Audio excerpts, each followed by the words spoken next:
We are commanded to support Israel. And what does that mean, Israel? We're told those who bless Israel will be blessed. But hold on, define Israel. Like, what a f***ing dream interview from Tucker Carlson here. Come out for regime change in Iran, as distinct just from taking out the nuclear sites. What does regime change look like in Iran? Somebody else in charge. How do you get there? Look, that ultimately has to be a popular uprising from the people. And it's not a complicated question. Is America better off with a country that has a leader who hates us and wants to kill us, or to have a country with a leader who likes us and wants to be friends with us? And definitely the latter is better. Of course. Yeah. And so that's not a complicated statement.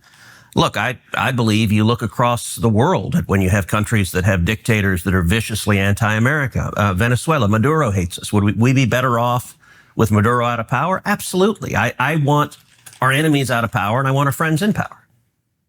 I could not agree more. The question is, how do you get there? Of course. And we've been trying to kill Maduro for quite some time. We have troops there, as you know. I don't know that we've been trying to kill Maduro. Trying to kill Maduro? Okay. Yeah, we have. And I think you know that. And I don't know that. Okay, well, as a statement of fact, we have. So we do have massive sanctions. We tried to pressure him out of office. Yeah, I'm there's all kinds of aware of I'm efforts. just saying there's a lot of pressure coming from various parts of the U.S. government on that government, and it's still there. Yeah. Same, the country of our ancestors, Cuba, 1959, we've been working on that, hasn't worked. So it's I think we both agree it's hard. When it comes to regime change, why are people so sure that Iran would choose someone more friendly to U.S. interests? Wouldn't it be just as likely that someone takes power who hates Israel and the U.S. even more? Listen, ask me in a month when we've made our way through more Iranian history, and I can tell you, my surface level feel right now is that it's hard to imagine somebody who would hate America more than the current Iranian regime, and that the people there it's different than other countries where we're like, have democracy, force democracy on these people, and they clearly don't give a fuck about it, when Iran has like a history of having kind of like more democratic regimes. So the idea would be that a popular uprising there would more likely result in a more favorable Western-friendly government than what exists right now. But I mean, I don't know, I doubt there's a guarantee of that or anything, To do it absolutely is hard. And look, I think you're reasonable to ask, how do we produce that? And I think there's a distinction between what your objective is and the means to get it. There are all sorts of things I would say we would be better off. We'd be better off in China without Xi there. Should we invade China and topple Xi? Of course not. better off with no national debt. There are lots of things. Totally. But it's good to say, all right, what are our objectives? Right. So with the Ayatollah in Iran saying you're for regime change, I don't view as complicated. I mean, the guy literally leads mobs chanting death to America. Mm-hmm. So that's not good. Definitely not good. But the reason I think it's important to get a little more detailed about how that might happen is because there's military action in progress, which we're supporting. And the president has said clearly, including last night, that he is focused on eliminating the capacity of the Iranian government to produce nuclear weapons. You are saying we need to use military force to effect regime change. I have not said that. Oh, I must have. No, I have not said that once. Okay. I don't think we need to use military force to do regime change. I said I support it. I would like to see it happen. You asked me how should it happen? A popular uprising. What I've advocated for. All right, let's step back a second. You and I, we've known each other a long time. I would say we agree on about 8. Is it Iran or Iran? I think it's not technically. I pronounce it Iran, so it's not E. I think it's Iran. I think it's is the pronunciation for the I. It's not Iran, and it's not Iran. I think it's Iran. Is the pronunciation for it technical? 80% of the things like Iran, I think, on Earth, for sure. And there are a lot of things, and we can get into the nitty-gritty of foreign policy as much as you want. There are a lot of things on which you and I agree, not just a little bit, but violently. Well, I totally agree. I was rooting for you in your last campaign, for sure. Well, thank you. Look, you have been heroic on the border. You have been one of the clearest and best voices in the whole country on security. Why are Middle Eastern countries so hard to democratize compared to, say, the Axis powers? I don't know. I feel like you would probably need a decent handle on global history to have a better answer to that. I don't know what the actual answer is to that question. I have no idea. During the border and on the absolute crisis we're facing. And in Texas, I see it and live it every day. In COVID, in fact, you may recall in the middle of the COVID lockdown, I was out walking my dog when the whole world was shut down and we were living in lunatic times.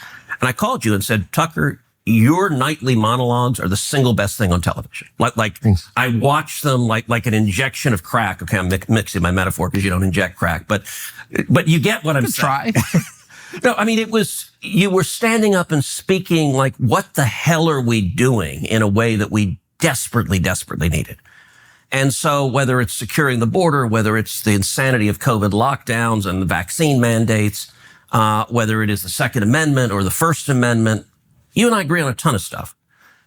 The 20% where we disagree, I do think is meaningful. And it's mostly in the foreign policy space.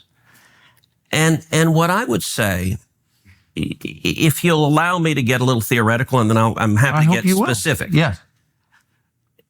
For a long time, people had perceived two different poles of Republican foreign policy. There have been interventionists, and those have been people like John McCain and Lindsey Graham, George W. Bush. And there have been isolationists. And the most prominent of those have been Ron Paul and Rand Paul, and there are others. And people perceive those are the two choices. You got to be one or the other. I've always thought both were wrong. I don't agree with either one. The way I view my own foreign policy. I'm with you, by the way, for whatever it's worth. Yeah. I agree with you. Okay, good. I don't know who set up that binary, but there are lots of choices, actually. I mean, people sort of naturally fall into, I think they want to classify people, and they're like, okay, you're one or the other, and you got to be all or nothing. And the interventionists, it seems, have never seen a country they didn't want to invade, and that doesn't make any sense to me. And the isolationists, I think, don't take the threats to America seriously, and I think that's naive, and it doesn't work. And so my view, I consider myself a third point on the triangle. And what I describe that as is that I am a non-interventionist hawk, which sounds a little weird, but what do I mean by that? I mean the central touch point for U.S. foreign policy and for any question of military intervention should be the vital national security interest of the United States. How does this make America safer? How does this protect Americans? If it does, we should be strong. And actually, another way of conceiving what I'm saying, I'm speaking theoretically, but Reagan referred to it as peace through strength. And actually, I think Donald Trump's foreign policy is very much what I'm describing, a non-interventionist hawk, where he understands that, and I think this is historically true, the best way to avoid war. Anyone else hearing double audio? I can't tell if there are two mics on this, but I think that what's happening is the audio is being picked up here and it's being picked up in Carlson's mic, and they're not switching channels. They just have both of them running at the same time, I think. I don't know why. Or is being That's what it sounds like. Because you hear, it sounds like a room echo, basically. That's what I don't know why they aren't cutting his audio when it switches. That weakness and isolationism, I think, encourages war. So going back to regime change, where you started in Iran. So just to make, I don't think I disagree with anything you've said, so we may not be that far apart, really. Wow, Tucker Carlson identifying the same thing that I always complain about. When we talk at a really high conceptual level, we're really not saying anything at all, ever. Like, let's bring up some examples, you know? Because you said... What's the thoughts on Cruz's position? I'm having a hard time. It's just, you have to get into examples. Otherwise, nothing said so far matters.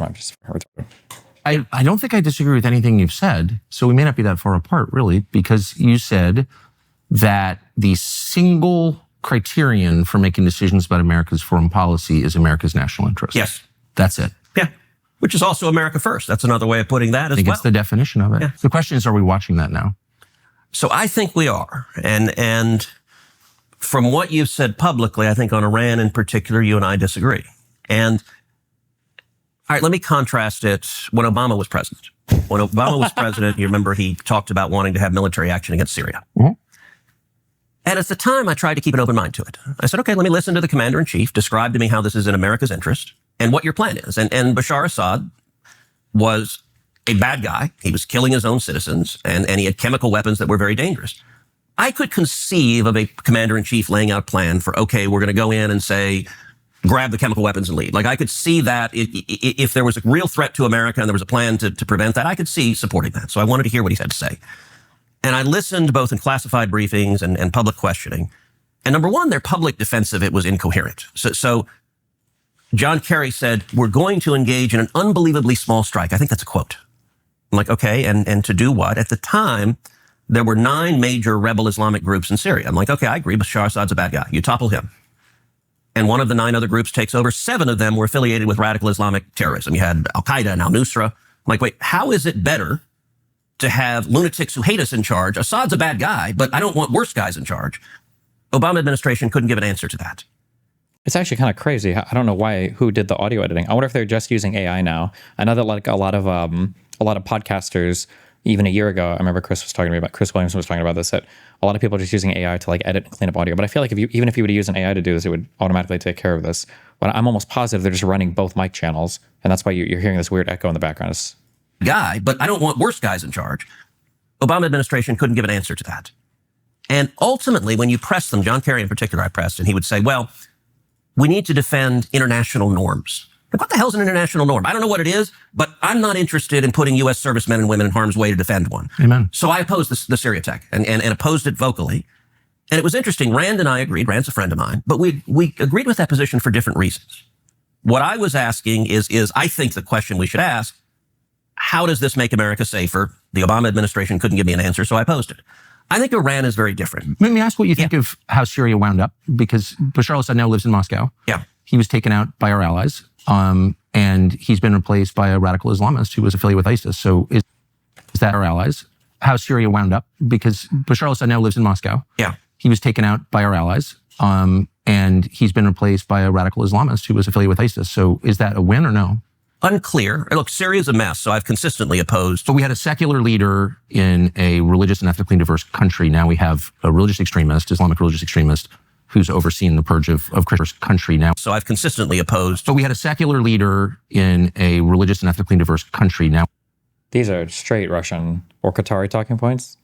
Bashar al-Assad, the secular leader in an ethnically and religious diverse country We have a religious extremist, Islamic religious extremist, who's overseeing the purge of Christians and Alawites. Is that better? That doesn't seem well, like look, a win. one of the things you said is he was taken out by our allies. I don't think that's right. Israel didn't take Assad out.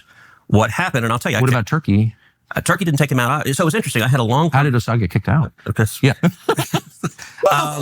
When Netanyahu was in D.C. a couple of months ago, he and I sat down for a couple of hours. He's a good friend of mine. And we talked actually about Syria. He made an interesting point that I've not heard anywhere else, in that he said he believes what toppled Assad was when Israel took out Nasrallah. Nasrallah was the head of Hezbollah, and they took him out. And he made an interesting point. He said, it's fascinating how a charismatic leader, and Bibi said, look, Nasrallah was a very effective terrorist leader. And when they took him out, that power base was supporting Assad. And that ultimately, in Bibi's analysis, removed the support from Assad and toppled him. But they weren't trying to take out Assad. My view now, I don't know. So you don't think that, and I don't, it is very confusing, and I don't know that anyone really knows all the details, but you don't think that Israel or Turkey or NATO ally Turkey played any role in toppling Assad? I don't know. I don't know that they did. Look, my understanding... Played any role is very broad and vague. I mean... ...of that. They clearly took out Nasrallah and Hezbollah. They've decimated Hezbollah, but Hezbollah is waging war on them. So decimating Hezbollah was very good for Israel and very good for America, too. I mean, Hezbollah hated us. I would put Assad in the category of an unintended consequence, and whether it's good or bad, I don't know. I think time will tell. For the United States. Yeah, for the United States. I think time will tell the new leadership there. You're right to be concerned. Turkey invaded Syria now. Recently? I'd have to go back and check.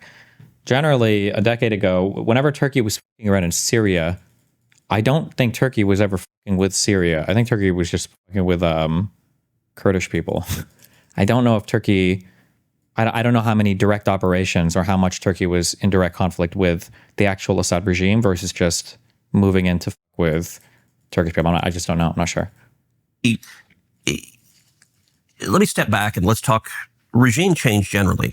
I mentioned Syria. I also opposed the Iraq War. I think the Iraq War was a serious mistake. Wow, brave. And we have a pattern, and going back to this binary of the interventionist and the isolationist. Turkey also directly supported one of the major rebel groups against Assad. I don't know what directly supported means. I'm not sure. I'd have to look up what that, like, we're giving them a ton of money, a ton of training, a ton of weapons, or just we're like cheering them on. I'm not sure. Interventionists advocate over and over again. There's a bad guy. There's a dictator who's doing bad things to his people. And they say, let's go topple him. And you have dictators in the Middle East who are killing radical Islamic terrorists. We come in and topple them. The radical Islamic terrorists take over and they start killing Americans. In my view, how the heck does that help us? Like, Saddam Hussein was a horrible human being. He murdered and tortured people. Unequivocally bad guy. But it got much worse after we toppled him. And you ended up having ISIS rise up. I mean, that was the cause of ISIS, was toppling Saddam Hussein. Same thing in Libya. You had Gaddafi, another horrible guy, that under Obama, we toppled him. And you ended up having radical Islamic warlords taking over. And so, and it's the question I asked in Syria. Okay, well, what's the plan? And how is this good or bad for the United States? And so I don't think, with Iran, I view Iran as very different from Iraq. But up to that point, you say we disagree. I don't hear really anything. I'm not quite sure what happened in Syria, but I don't know. So, right. But other than that, I don't hear anything I disagree with at all. Yeah. Sounds like we're in a complete agreement. I wonder, though, is there a successful regime change that the United States supported that you're aware of in the last 100 years? Sure. Defeating the Soviet Union and the Soviet Union collapsing, winning the Cold War. That was the most consequential step for U.S. national security interests of our lifetimes. Okay. And so you would classify that as a regime change that we affected? Absolutely. Okay.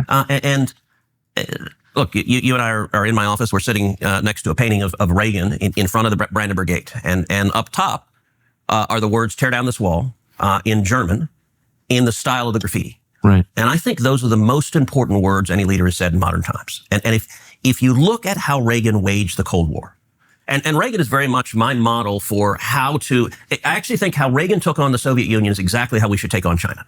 Now, starting from the point, look, Reagan was not an interventionist. In 8 years, the biggest country Reagan ever invaded was Grenada. He was very reluctant to use U.S. military force. He didn't respond after the 83 barracks bombings. You're right. Yeah, he made the judgment that the risk exceeded the benefits. And that's a very rational decision to make. And it's reflected, Trump has made those same decisions where he is willing to use military force, but he very much asks, okay, is this good or bad for America? Does this endanger U.S. servicemen and women or not?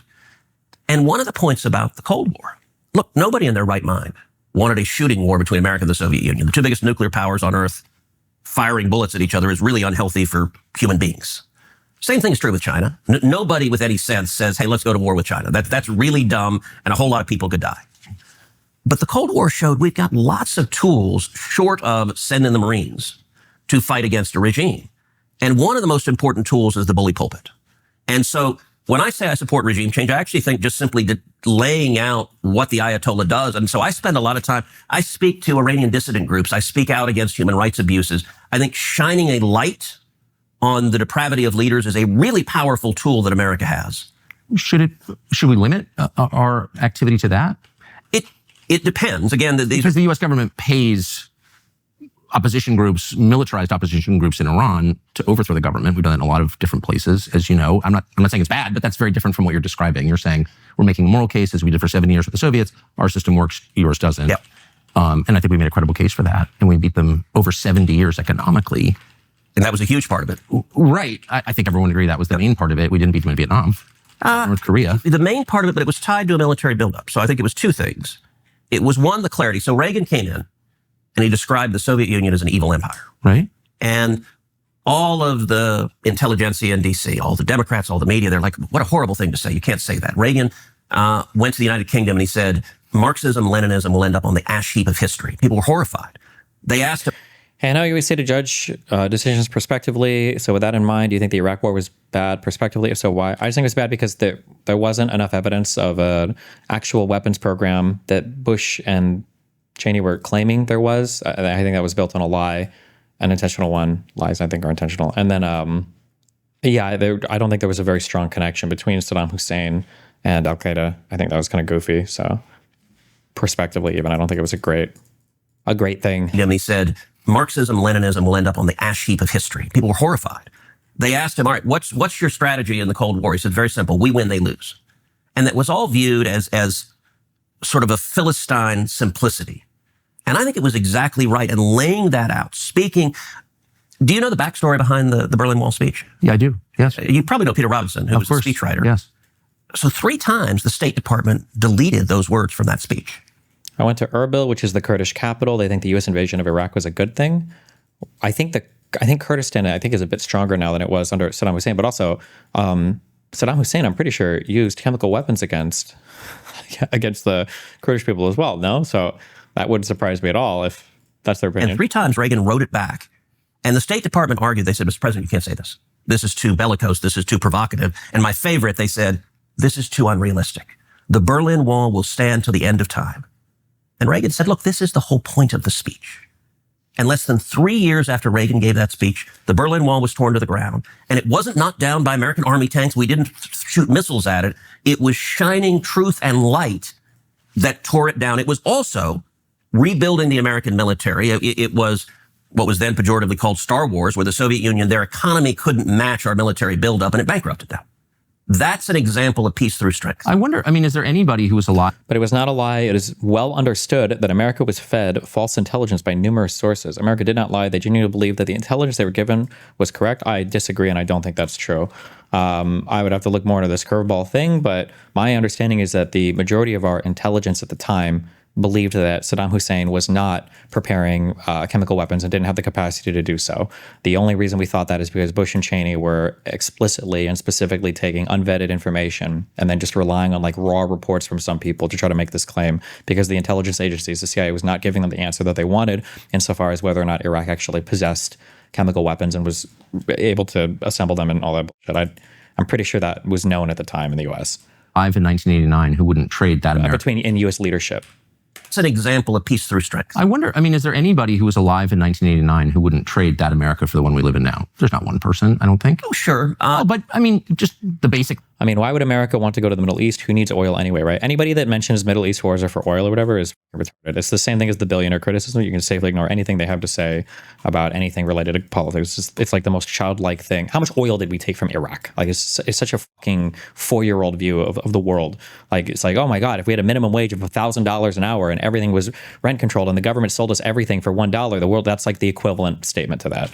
Metrics go for the one we live in now. There's not one person, I don't think. Oh, sure. But I mean, just the basic metrics, debt, suicide rate, life expectancy.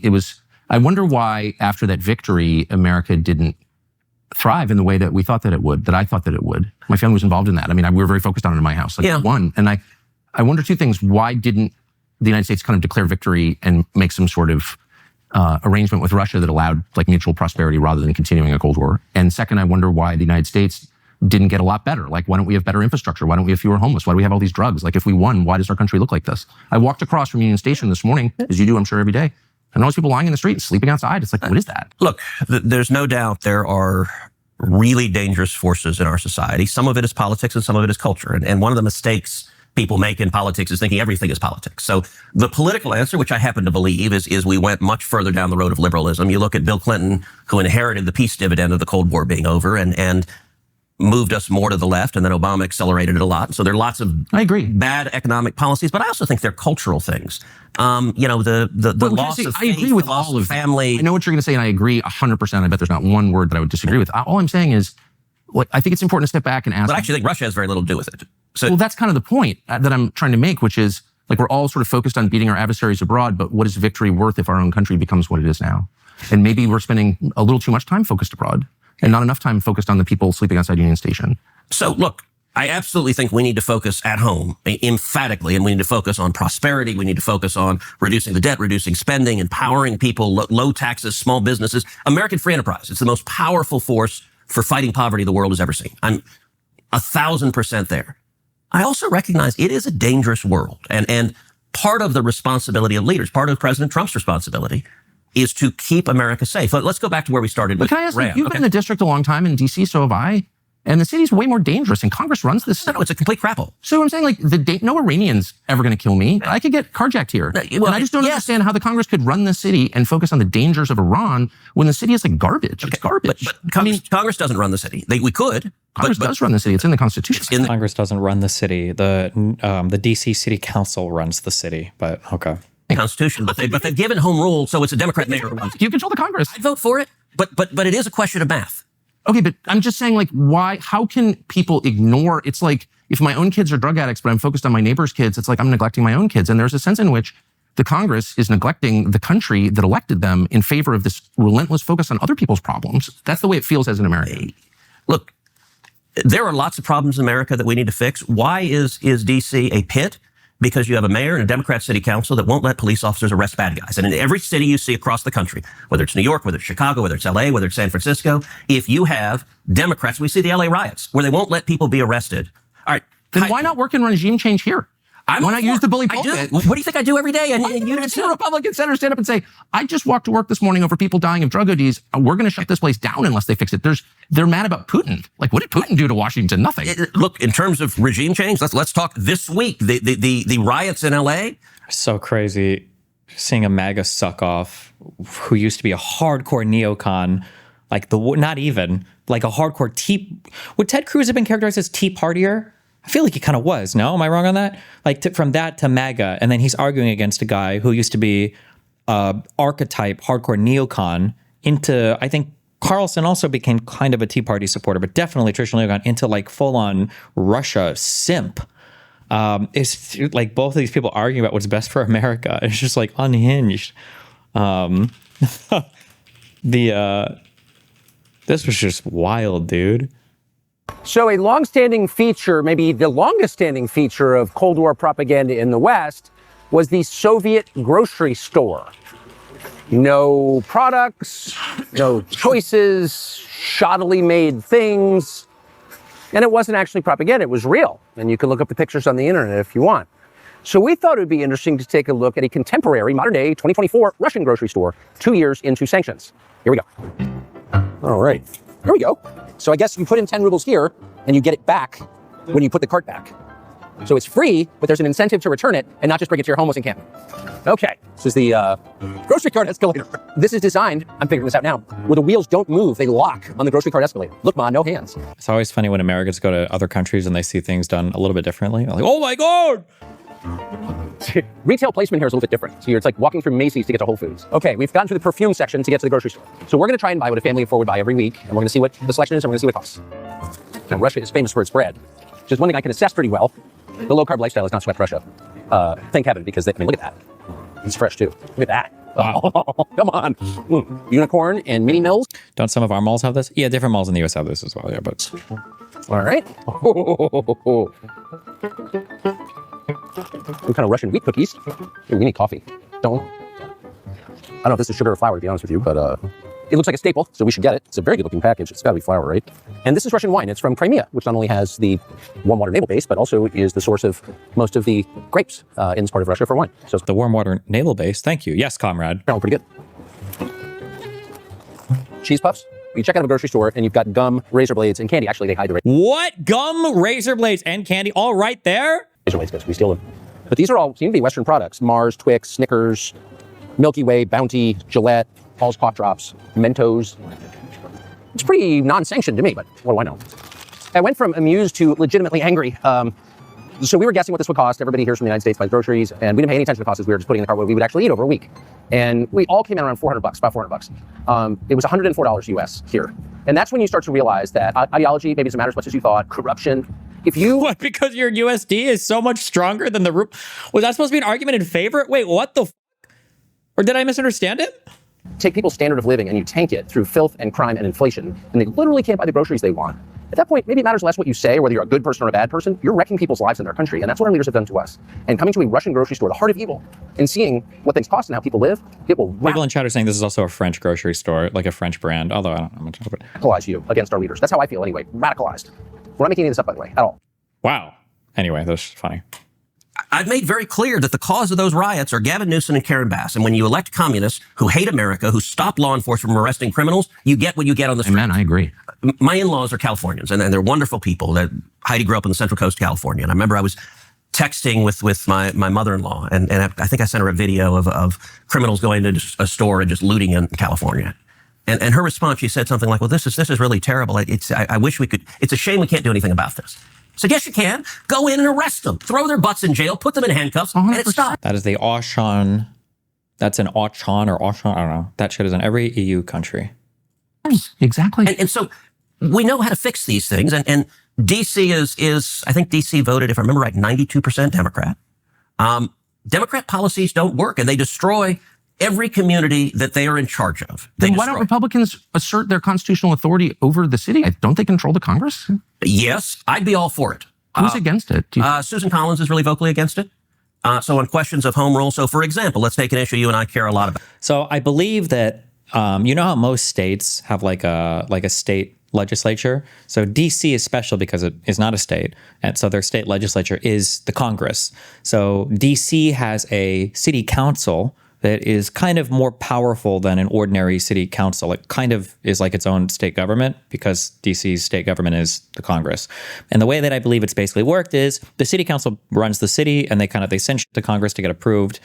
And theoretically, Congress could have a much more active role in managing DC, but they choose not to because they've got federal shit to run. They don't want to be involved in all the city shit.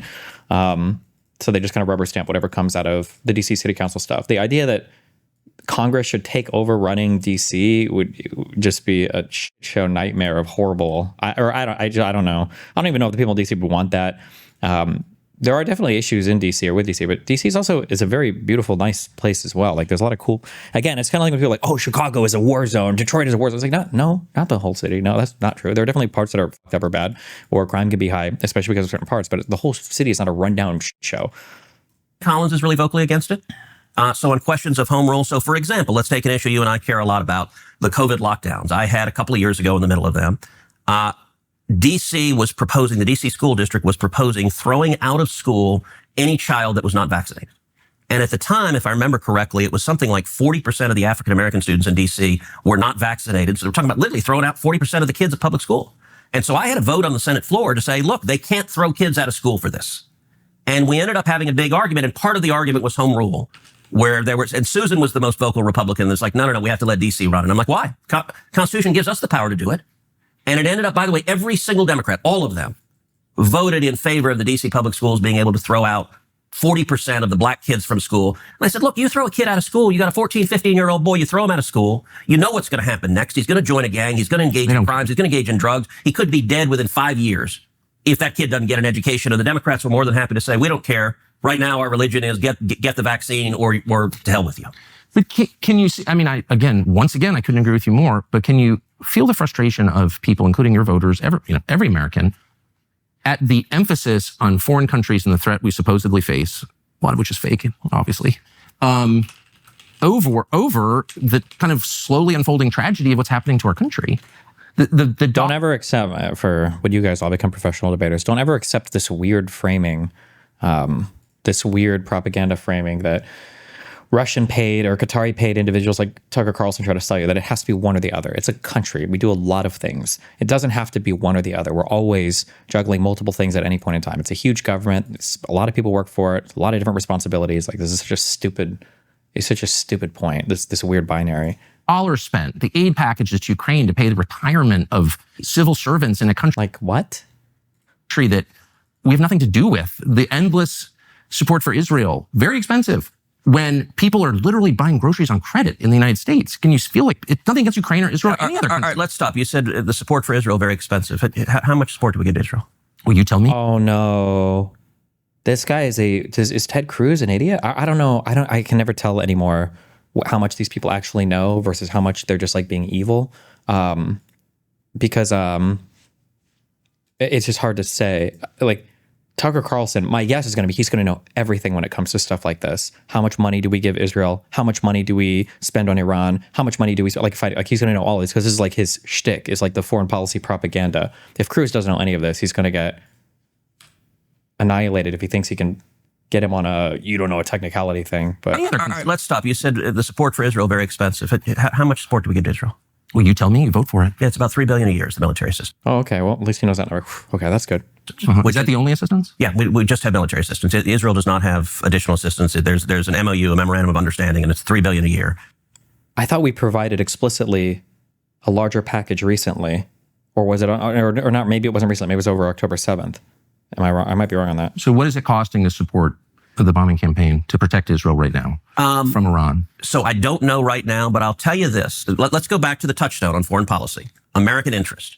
Our support, our military support for Israel is massively in America's national security well, interest, and it benefits us enormously. Well, before we can make independent judgments about whether or not that's true, and I'm certainly open to it, I think we need to know what it costs. So what's the annual cost of defending Israel? Do you know? $3 billion a year. No, that's the aid. But I mean, the cost of the weapons, for example, the cost of U.S. personnel there, the cost of moving ships to the region, which we're doing right now, the cost of moving tankers to the region, all of that. Do we know what the cost is? So look, the last week, I don't know. And there's some lag when the administration, under the Constitution, the commander-in-chief has control of the armed forces. And so President Trump has made some decisions that we'll know the cost over time, but I don't know the last week. I don't have visibility on that. The annual cost is $3 billion. It's a 10-year memorandum of understanding, and that's the principal driver of the cost. But let me make a point. We get massive benefits from Israel. Israel shares the Mossad is one of the best intelligence sources on the planet. The enemies of Israel, the people who hate Israel, they all hate us. It's almost a perfect overlap. And so if we tried to recreate, if we're just trying to defend America, we tried to recreate the national security benefits of our alliance with Israel, it would cost, I don't know, $30 billion, $300 billion. So can you elaborate? And again, I'm going into this as someone who's always liked Israel and still does. But I also think at this point, given where we are, it's fair to ask rational questions about what the benefits are. Good. So does Mossad share all of its intelligence with us? Oh, probably not, but they share. This is some... I wish that we could ask these questions about everything, but now that Tucker Carlson is bought and paid for by a foreign government, now we're going to dive deep on this one issue. Sure would be great if you had this type of reporting when it came to, say, when you were talking about Trump or any other foreign policy issue, or you were this critical of the Russian government or anything else, but the selective skepticism is easily my biggest issue that I have with these motherfuckers. Share a lot. We don't share all of our intelligence with them, but we share a lot. It's a close alliance. Do they spy domestically in the United States? Oh, they probably do, and we do as well. And friends and allies spy on each other. And I assume all of our allies spy on us. That's okay with you? You know what? One of the things about being a conservative is that you're not naive and utopian. You don't think humans are all... Part of the reason socialism doesn't work is the mantra from each according to his abilities to each according to his needs doesn't work. As a conservative, I assume people act in their rational self-interest. So it's conservative to pay people to spy on you? Just as a quick heads up, that's not... There's a whole host of good reasons why a socialized economy doesn't work, and this whole because people are naturally selfish is not a very educated response, but it's whatever. It's the meme, I guess. Doesn't work. As a conservative, I assume people act in their rational self-interest. So it's conservative to pay people to spy on you? It's conservative to recognize that human beings act in their own self-interest, and every one of our friends spies on us, and I'm not... Do you like it? That's my question. I'm not asking whether they have motive to do it. Of course they do. I understand that. And by the way, I'm not mad at them. And you're an American lawmaker, so I just want to know, hold on, I want to know your attitude. You said that your guiding principle, in fact, the only principle, the only criterion... Guiding, the overwhelming, I wouldn't say only. Is it in America's interest? Is it in America's interest for Israel to spy on us, including on the president? It is in America's interest to be closely allied with Israel because we get huge benefits for it. And you want to see the clear... But I just want to stop on this point for a second. That it takes place, as you know, and including on the president of the United States and several precedents. And I just want to know if that's okay and why is it okay? Wouldn't an American lawmaker say to a client state, you're not allowed to spy on us? I'm sorry. I know why you want to. I'm not mad at you, but you're not allowed to. Sure. And I don't care for it. I don't want to be spied on by you. It's kind of weird not to say that, but you don't seem able to say that. Sure, I would say don't spy on us. They're going to anyway. And by the way, the Brits are, the Canadians are.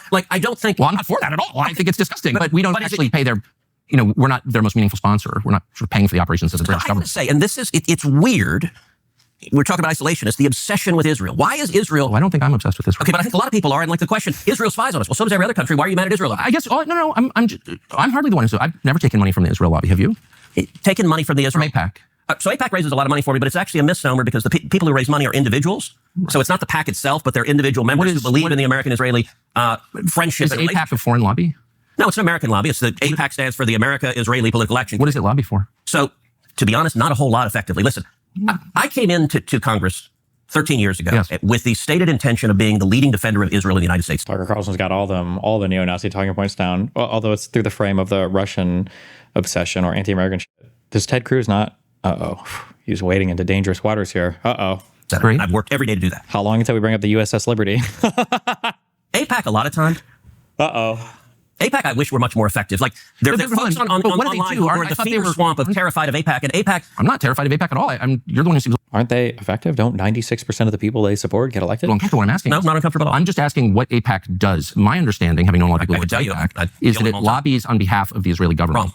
Oh, okay. AIPAC is not a foreign lobby. AIPAC is a domestic lobby that's run by Americans that raise money from other Americans. The conspiracy theory, and because people's lack of understanding of how lobbies and FAR and all that works, is that people think that AIPAC takes direction from the Israeli government or money from the Israeli government. There's no proof of that anywhere. It's kind of I guess it sounds dismissive to call it a conspiracy, but there's literally no proof of this. But people will always assert it over and over again and say that it's like a foreign lobby lobbying for foreign interests or whatever, ignoring the fact that you're allowed to lobby on behalf of our support for other states. You can have a Russian lobby or any other country lobby. And I'm sure probably some exists. I just don't know what I'm about. When was the last time AIPAC took a position that deviated from Prime Minister Netanyahu? All the time. Name one. Okay. Let me go back and give a little history. If you want to do a deep dive on AIPAC. I don't. I want to do a shallow dive. No. I want to get to the core question. AIPAC is lobbying for a foreign government. And it's not. It's lobbying for the United States. It is lobbying for a strong U.S.-Israeli relationship. Okay. And so it's not has nothing to do with the foreign government. It wants America and Israel to be closely allied. Okay, but it's lobbying on behalf of the interests of another country. So that's not. It's Ted Cruz is failing to articulate this. AIPAC is composed of people who think that the United States should be aligned with Israel, and that's what they advocate for. Now, is that going to be Israeli interests? I mean, well, if you think that U.S. interests and Israeli interests should align, then the answer will be yes, but that's because Israeli interests should also be aligned with U.S. interests. That's what they're going to be lobbying for. We'll see how Cruz does, I guess, on this. Good luck. True at all. And if you, not true. No. How much contact do you think AIPAC leaders have with the government of Israel? No idea. The answer should be, in terms of taking direction about how AIPAC is run, his answer here, I believe, should be none. Because if you are taking direction from a foreign country, you have to make declarations about that, and then AIPAC would no longer be a domestic lobby. It would have to be something that would register under FARA. So the answer here should be none, but... I imagine some. I think the government of Israel is often frustrated with AIPAC. Do you think there's any not nearly strong enough? Do you think there's any coordination between the government of Israel and AIPAC? Do they talk? Sure. If you're lobbying... Does he not know? Am I mistaken? That the answer to this question has to be no. If you say you're not sure or you're saying they must be, that's a federal crime. That's a FARA violation. AIPAC cannot be coordinating with the United States government as a domestic lobbying firm without declaring that to the U.S. government. That has to be declared in some foreign agent's registration form or whatever. They can't be taken foreign direction like this. I don't know how, unless I'm missing something or they haven't gone over it. That's a kind of crazy to not be aware of that, but... with AIPAC, do you think there's any not nearly strong enough? Do you think there's any coordination between the government of Israel and AIPAC? Do they talk? Sure. If you're lobbying for more U.S.-Mexico trade, would you talk to people in the U.S. and Mexico and the government? Sure. Like if. So I'm not mad about that. There are a million countries that lobby Washington. I like a lot of those countries, including. But AIPAC are Americans. But hold on. There are tons of Americans who lobby on behalf of foreign governments. I know them. I'm related to some of them. I know how it works. I'm from here. So my question is not, is it outrageous that foreign governments lobby the United States? They all do, okay, including Israel. My only question is why. Tucker Carlson is playing fast and loose here. Listen to what he just said. Americans. But hold on. There are tons of Americans who lobby on behalf of foreign governments. There are tons of Americans who lobby on behalf of foreign governments. So what does he mean there? It's Americans who lobby like because they think that we should be allied or work with those governments? Or when he says on behalf of, are they taking direction from them? Because these are two different things. I know them. I'm related to some of them. I know how it works. I'm from here. So my question is not, is it outrageous that foreign governments lobby the United States? They all do, okay, including Israel. And then that's a... I'm from here. So my question is not, is it outrageous that foreign governments lobby the United States? They all do. Foreign governments lobbying the United States, they can do that, but they can't do that without declaring it. That would make AIPAC illegal. But okay, including Israel. My only question is, why don't we admit that is what's happening? You're denying it, but it's true. Yeah, and what you're saying is false. Why aren't they registered as a foreign lobby? Because they're not. They're not a foreign lobby. No, they're not. And this is that there's a fever swamp. Look, it's not a fever swamp. These are very reasonable questions. And you've accused me of being obsessed with Israel, which I'm not. I actually haven't. I've said and being feverish about it, which I'm not at all. I find it's a very tender spot when you ask it, and I don't know why. So, Tucker, all right, let's go back. I was first elected to the Senate in 2012. I came in Obama's second term. And I actually saw AIPAC be badly wounded in a way they never came back from. And the second term is when Obama did the Iran nuclear deal. And the Iran nuclear deal, I think, was catastrophic. And AIPAC went all in lobbying against it. Yeah. And they failed. And I was the leading opponent of the Iran nuclear deal. Oh, I know. They definitely failed, yes. They failed. And what happened, the Obama White House told every Democrat, when I got here, there used to be real bipartisan support for Israel. That has largely disappeared. And it's the Obama nuclear deal that caused it, because the Obama White House told every Democrat, pick. You either stand with Israel. Did you say that you thought Israel's actions got worse after Trump's presidency? Can you give an example? I mean, at least I feel like Biden was putting restraints on the Israeli government at multiple points. So we built that pier for a little while. I don't even know if the pier is still there anymore. I think we were trying to facilitate more aid going in. The United States, after the initial invasion on October 10th or whatever, I think asked for like a week cool down for people to evacuate or move before Israel went in. And then before Israel went south into Rafah, I think the U.S. government encouraged them to exercise significant restraint until everybody had fled Rafah and gone north. These are examples. I can't think of a single time Trump has told the Israeli government to chill on literally anything ever. I don't think Trump gives a fuck at all about what Israel's doing. So Israel's just full steam ahead on everything. Or you're a Democrat and you stand with the Obama White House. And almost every single Democrat member of Congress said, I'm a Democrat first, to hell with Israel. And then I watched as AIPAC, every one of those Democrats got reelected and AIPAC did nothing about it. And it dramatically reduced AIPAC's influence. I agree. I watched it happen. And by the way, I told AIPAC, I said, look, the analogy, if the NRA was supporting a bunch of politicians and cared about the Second Amendment, and you had politicians that vote to confiscate people's guns, and the NRA turned around and raised money for the people who voted to confiscate guns, you know what? No one would ever care what they said again. So you're making the case that AIPAC is not as powerful as people say it is, and I completely agree with you. I've watched that, and I'm not making the case that AIPAC is all powerful and they're running everything and putting Florida in the water. I'm not making the case at all, because that's not true. I'm only trying to get to the question of what AIPAC is, and I don't think you're being straightforward about it. AIPAC is lobbying on behalf of the interests of a foreign country and they're not registered. And you're saying, oh, that's not true. You're saying that they don't coordinate with the Israeli government. I coordinate. Do they talk with them? I don't know what they do. I can But tell why don't you care? Isn't it meaningful if a foreign government... Hey, I talk with Israel all the time. Of course you do. Of course you do. All the time. But the law is, and a lot of people have been prosecuted under this law, that if you are lobbying on behalf of a foreign government, you must register. That's it. It's really simple. And I don't know why. I don't know why Ted Cruz doesn't know this. It's kind of, I feel like he should, especially if he's fought about Israel and all this shit so much. This is a huge talking point. I don't know how Ted Cruz doesn't know this. If I'm working from Malaysia or Qatar or Belgium, and I'm working on behalf of its government's interests through a group of Americans who are representing the friendship between those two nations, I have to register under the Foreign Agent Registration Act. And if I don't, I can go to jail. People have gone to jail, people I know. So I don't understand why we don't just be honest and say they're lobbying on behalf of a foreign government, they're coordinating with the government. You know that that's true. That is not only not true, that is false. They're not coordinating with the Israeli government. Do you know how AIPAC raises money? What? For elected officials, like what they do, like what the actual mechanics is? I mean, they go to people who are sympathetic to Israel and raise money and then send it to candidates who agree with them. So what they'll do is, so in my last election, AIPAC endorsed me. And they'll host a fundraiser. And they'll host a fundraiser in Dallas. He doesn't even know the strong claims. Yeah, maybe it's because Nazis have been on the conservative side for so long, they don't know how to debate against them, I guess. So he's not aware of the anti-Jew talking points. The claim is that AIPAC takes direction and maybe some covert financial support from the Israeli government. Nobody's saying that AIPAC can't raise funds in the United States. The strong claim is that AIPAC is secretly controlled by the Israeli government and they don't say as much, and that AIPAC tries to influence federal politicians to act in ways that aren't just beneficial to Israeli interests, but are detrimental to U.S. interest. That's where the evolution of that talking point of no more wars for Israel comes from. The idea was that Israel forced us to bomb Libya. Israel forced us to invade and get rid of Saddam Hussein. Israel forced us to support the regime that toppled Assad and they do it covertly through things like AIPAC. These are the strong claims. I don't know if Ted Cruz is either retarded or just completely unaware, or I don't know. There's no. Somebody said, is there any evidence of coordination between Israel and AIPAC? No, there's absolutely zero evidence ever. But for neo-Nazi stuff, you don't need evidence. You just need good stories. Or Houston or Atlanta or New York or LA. And they'll do a fundraiser and they'll get someone who'll host it. And it's usually a business owner, lawyer, doctor, someone who hosts it. And you get typically at an AIPAC fundraiser, 30, 40, 50, maybe 100 people who live in that city, right? Who care about a strong U.S.-Israel relationship. Yeah. And if they have, 50 people, each of them writes $1,000 check, and you raise $50,000. Yeah, I've been to an AIPAC fundraiser. I know what it looks like. But that is not. And by the way, there's no representative of the Israeli government there. You have when you're in Dallas, you're meeting with false and silly conversation. I know all this. The question is are AIPAC's goals shaped by the goals of the Israeli government to any extent? Okay, that's a really different simple from question. Lobbying on behalf of. It's a simple question. Are AIPAC's goals shaped by the goals of the Israeli government? And I'm just going to ask you a question straightforwardly. And if you say no, I think we both know that's not true. Hey, are they shaped by? Are they coordinating with the Israeli government? Are they talking with them? Yes. The Israeli government directing them. You want to talk about FARA, the law on lobbying on behalf of someone? Yeah. Why would Ted Cruz say yes to that? I don't know if he even knows what he's debating. Why would you say yes to that? You're admitting to the strong theory. It is, I hire you and you lobby on behalf of me. I direct you. Does Israel direct AIPAC? No, they're not lobbying on behalf of them. Do they care about them? Yes, but do you think that it's just interesting because what you're now describing in a very defensive way, I will say, is foreign influence over our politics. No. And you began, and it's so transparently obvious to everybody. I don't know why you'd be embarrassed of it. You said that you were sincerely for Israel. I believe you. I don't think you have some weird agenda. You seem to By the way, Tucker, it's a very weird thing.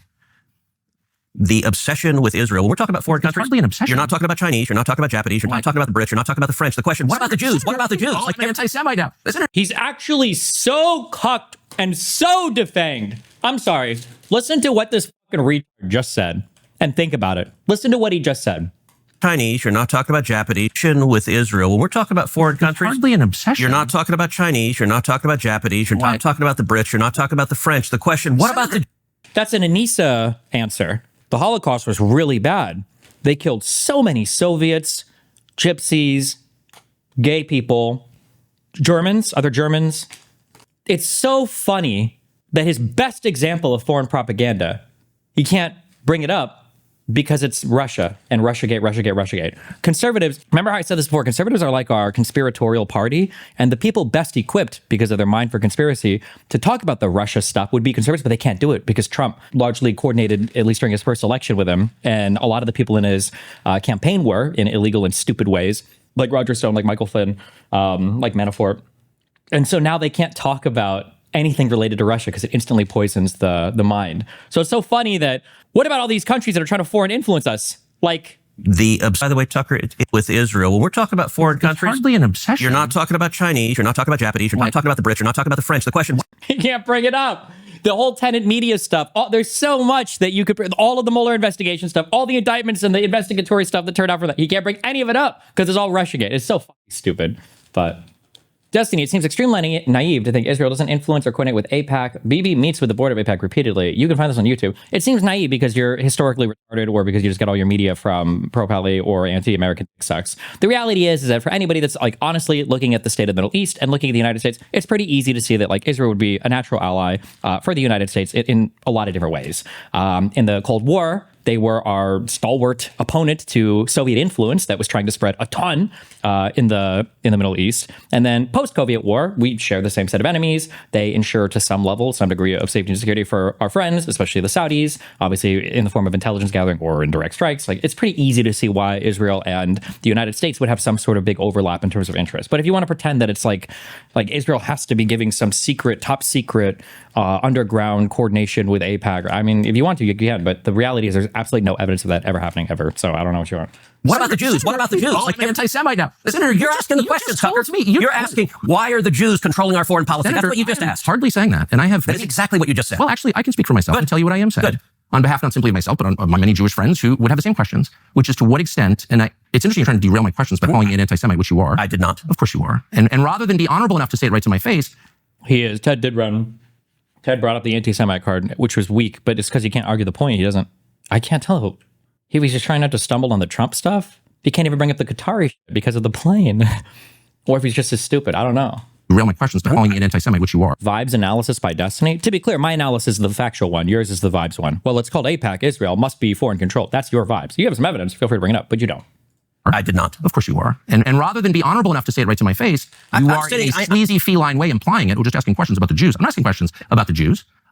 There's nothing to do with Jews or Judaism. It has to do with the foreign government. Isn't Israel controlling our foreign policy? That's not about the Jews. You said, I'm asking you... And by the way, you're the one that just called me, I think, a sleazy feline. So let's be clear. It's sleazy to imply that I'm an anti-Semite, which you just did. No, I just said, why is that asking you're asking? You answer. Give me another reason. If you're not an anti-Semite, give me another reason why the obsession is Israel. I'm in no sense obsessed with Israel. We are on the brink of war with Iran. And so these are valid questions. But you're not asking about anything I told you.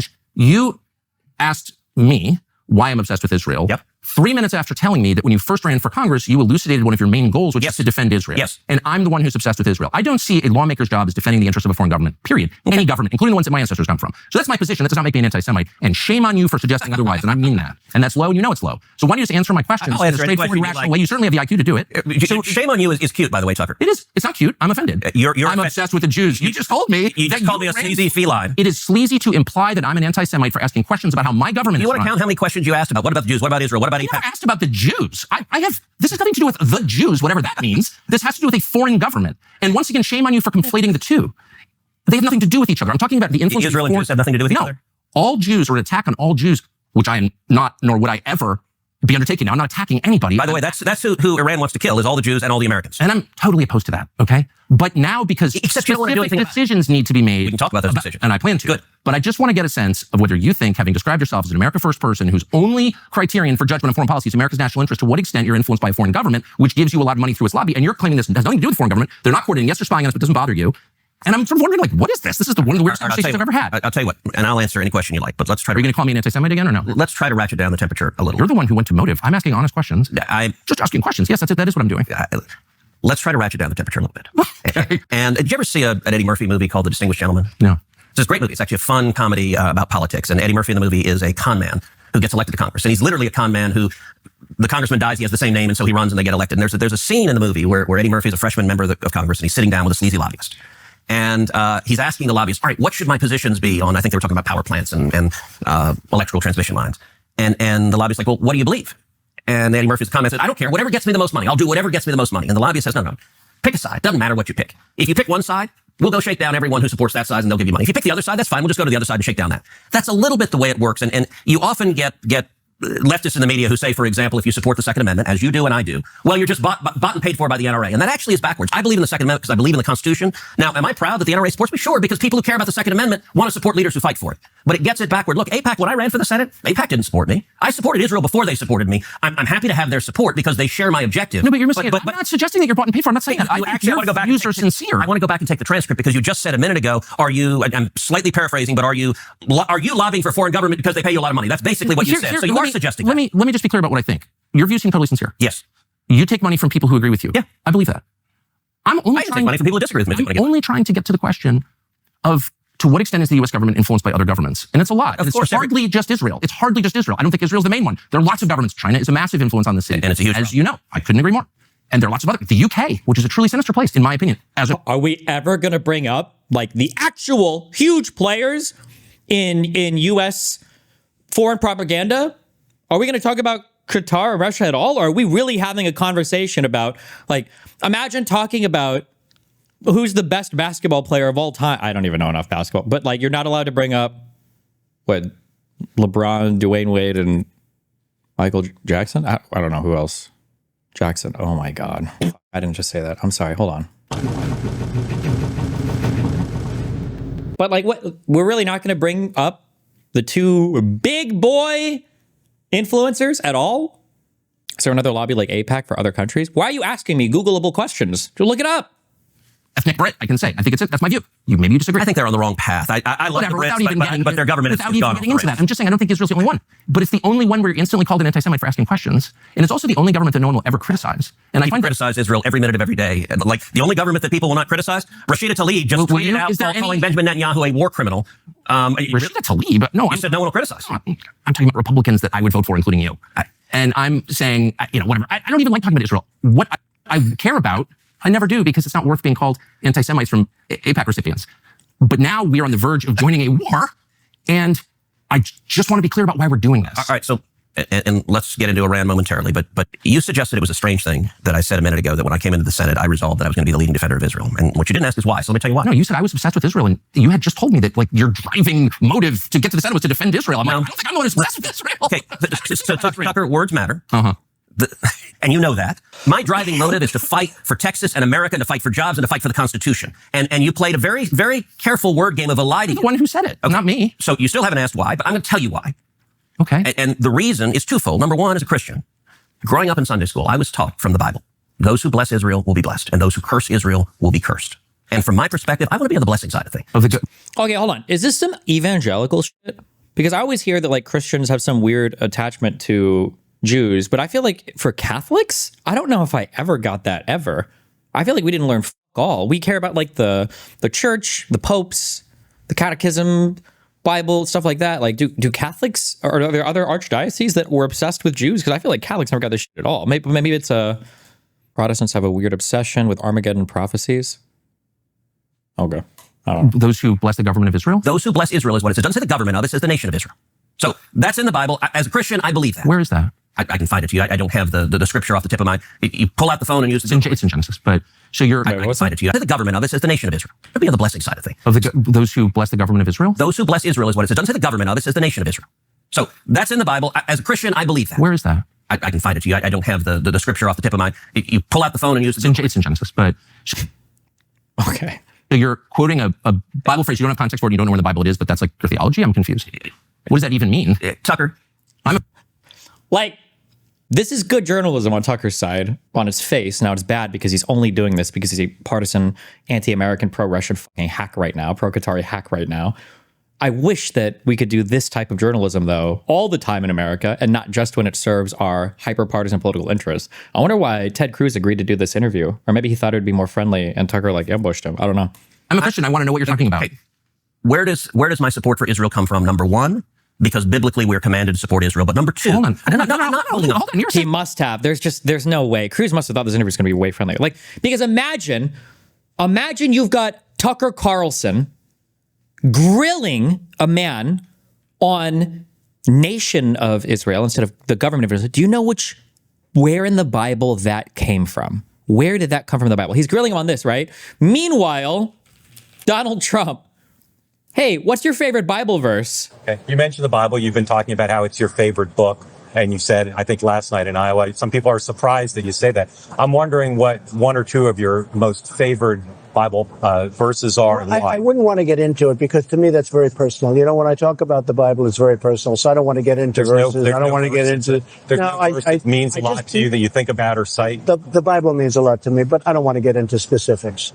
Even to cite a verse that you like. No, I don't want to do that. I mean, Old Testament guy or New Testament guy? Probably equal. I think it's just an incredible.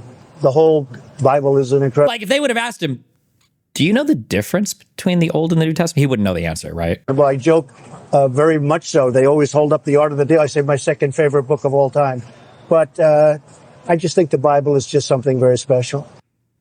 Like, it's just funny to see that Tucker Carlson, who full-throated supported Trump all the time, is now like grilling people on Bible verses. But Senator, and now you're throwing out theology, and I'm a Christian, I am allowed to weigh in on this. We are commanded as Christians to support the government of Israel? We are commanded to support Israel. And what does that mean, Israel? We're told those who bless Israel will be blessed. But what, hold on, define Israel. like, what a fucking dream interview from Tucker Carlson here. Like, if I was a neo-Nazi, this is going to be some of my newest fucking content. There's a sitting U.S. senator who's been a senator for how long? You know, was almost president of the United States, is telling me that he's got some strong theological reason to support the modern contemporary version of Israel. This is literally a holy war, right? Like, these are unhinged.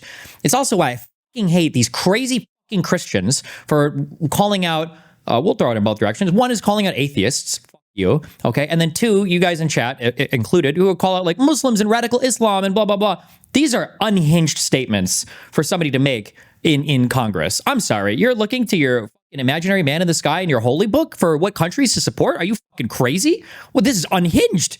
No, hold on. You're a senator, and now you're throwing out theology, and I'm a Christian, I am allowed to weigh in on this. We are commanded as Christians to support the government of Israel? We are commanded to support Israel. And what does that mean, Israel? We're told those who bless Israel will be blessed. But what, hold on, define Israel. This is important. Are you kidding? So most people have a favorite verse from the Bible. Isn't that like asking what your favorite paragraph from the Harry Potter franchise?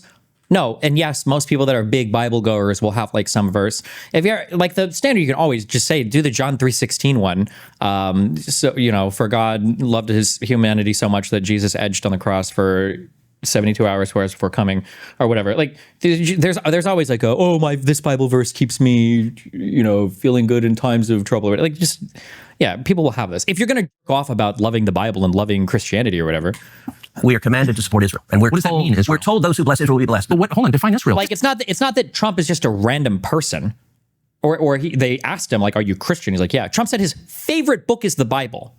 His favorite book is the Bible. Then you should know one verse from it. Support the government of Israel? We are commanded to support Israel. And what does that mean, Israel? We're told those who bless Israel will be blessed. But what, hold on, define Israel. This is important. Are you kidding? This is majority Christian country. Define Israel? Do you not know what Israel is? Do you not know what Israel is? Do you think that the modern day nation of Israel is the same thing as the borders of the, what are they, the fucking 12 tribes or whatever? Like, you know, these are two theoretically different places, right? There's like the overlap, especially in the West Bank. That's why the Judea and Samaria bullshit come in. But that would be the country you've asked like 49 questions about. So that's what Genesis... What's your favorite line in Game of Thrones? It's when Jon Snow says, I don't want it. I don't want it. Define Israel? Do you not know what Israel is? That would be the country you've asked like 49 questions about. So that's what Genesis, that's what God is talking about. The nation of Israel, yes. And so is that the current borders, the current leadership? He's talking about the political entity called Israel? He's talking about the nation of Israel. Yeah, nations exist, and he's discussing a nation. A nation was the people of Israel. Is the nation... the descendants of Abraham.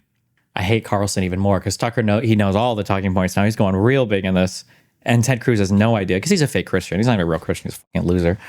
To in Genesis, is that the same as the country run by Benjamin Netanyahu right now? Yes, it is. Okay. And by the way, it's not run by... It's not.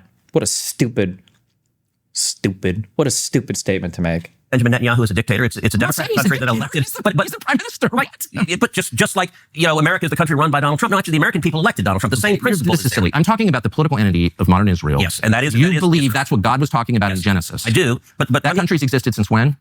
For thousands of years. Now, there was a time when it didn't exist and then was recreated just over 70 years. But I'm saying, I think most people understand that...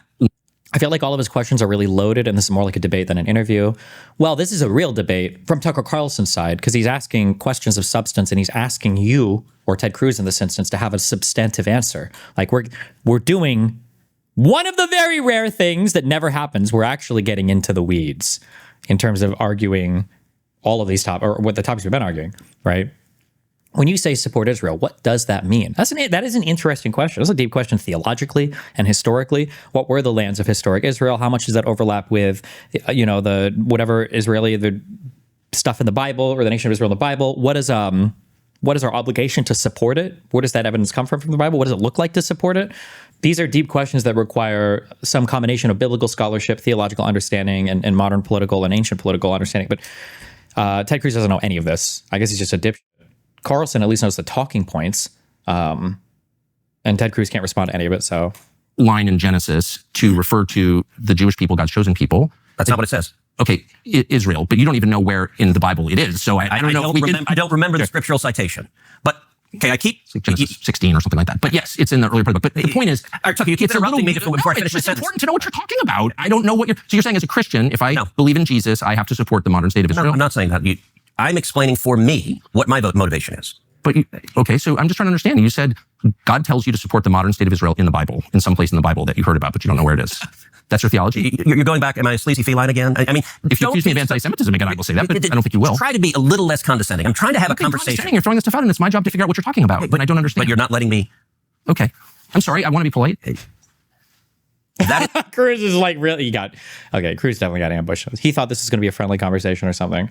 And I don't know. I don't know what these guys do all day with their time. Or I don't know what the perception is of Tucker Carlson. Right? My perception of Tucker Carlson on the outside is he's a full-on anti-American Russian sellout. That's what I view Tucker Carlson. He's like a less bad version of Jackson Hinkle. That's where that's the place in my mind that Tucker Carlson currently operates. And maybe Cruz is still thinking of him from the Fox News days. I'm trying to think, are they really that clueless? Or am I making too strong of an assumption? I'm not sure. I don't know. It is for me a personal motivation, but I also, what I was about to say, I don't believe my personal faith, not everyone who I represent is a Christian. It's not an argument for me to give that we should do this because of my faith. And so as an elected official, I don't give that as the reason we should support Israel. That is a personal motivation for me, but I don't think it is the reason we should. The reason that I'm the leading defender of Israel is because Israel is our strongest ally in the Middle East, an incredibly troubled part of the world, and supporting Israel benefits America. And the clearest illustration of that is what is happening right now. Let me just make this point. And then I'll just ask what you mean. That's it. Okay. Yeah. Look, Iran, I think the most acute national security threat facing America right now is the threat of a nuclear Iran. I think China is the biggest long-term threat, but acute and near-term is a nuclear Iran. Okay. And I think Israel is doing a massive favor to America right now by trying to take out Iran's nuclear capacity. And the reason I view Iran differently, we talked before about Iraq. I opposed the Iraq war. We talked about Syria. I opposed military intervention in Syria. Iran is the largest threat to the U.S. The largest threat to global security right now is probably Russia, but he can't say that because of the talking points of the Republican Party. And MAGA, maybe China, maybe Iran. Would I say like Iran? Iran really is? I mean, maybe they're up there. They're like top 3 probably, because Iran can destabilize the entirety of the Middle East, which would be really bad. But reason for that is those did not pose a threat to the United States. I think Iran is markedly different. Number one, the Ayatollah is a religious zealot. He is a lunatic, but a particularly dangerous kind of lunatic because he's driven by religious fervor. When he says death to America and death to Israel, I believe him. And I think Iran is trying to get a nuclear weapon because there is a very real possibility they would use a nuclear weapon. So you want to ask, how does supporting Israel benefit us? Right now, this tiny little country, the size of the state of New Jersey, is fighting our enemies for us and taking out their top military leadership and trying to take out their nuclear capacity. That makes America much safer. So the president has said repeatedly Iran cannot have a nuclear weapon, yes, and he will do whatever it takes to stop Iran from getting a nuclear weapon. He said that like 100 times. He clearly means it. I think he will use force to affect that if he feels he has to. I think he's been really clear about that. I don't know, but it seems that way. Do you think that's correct?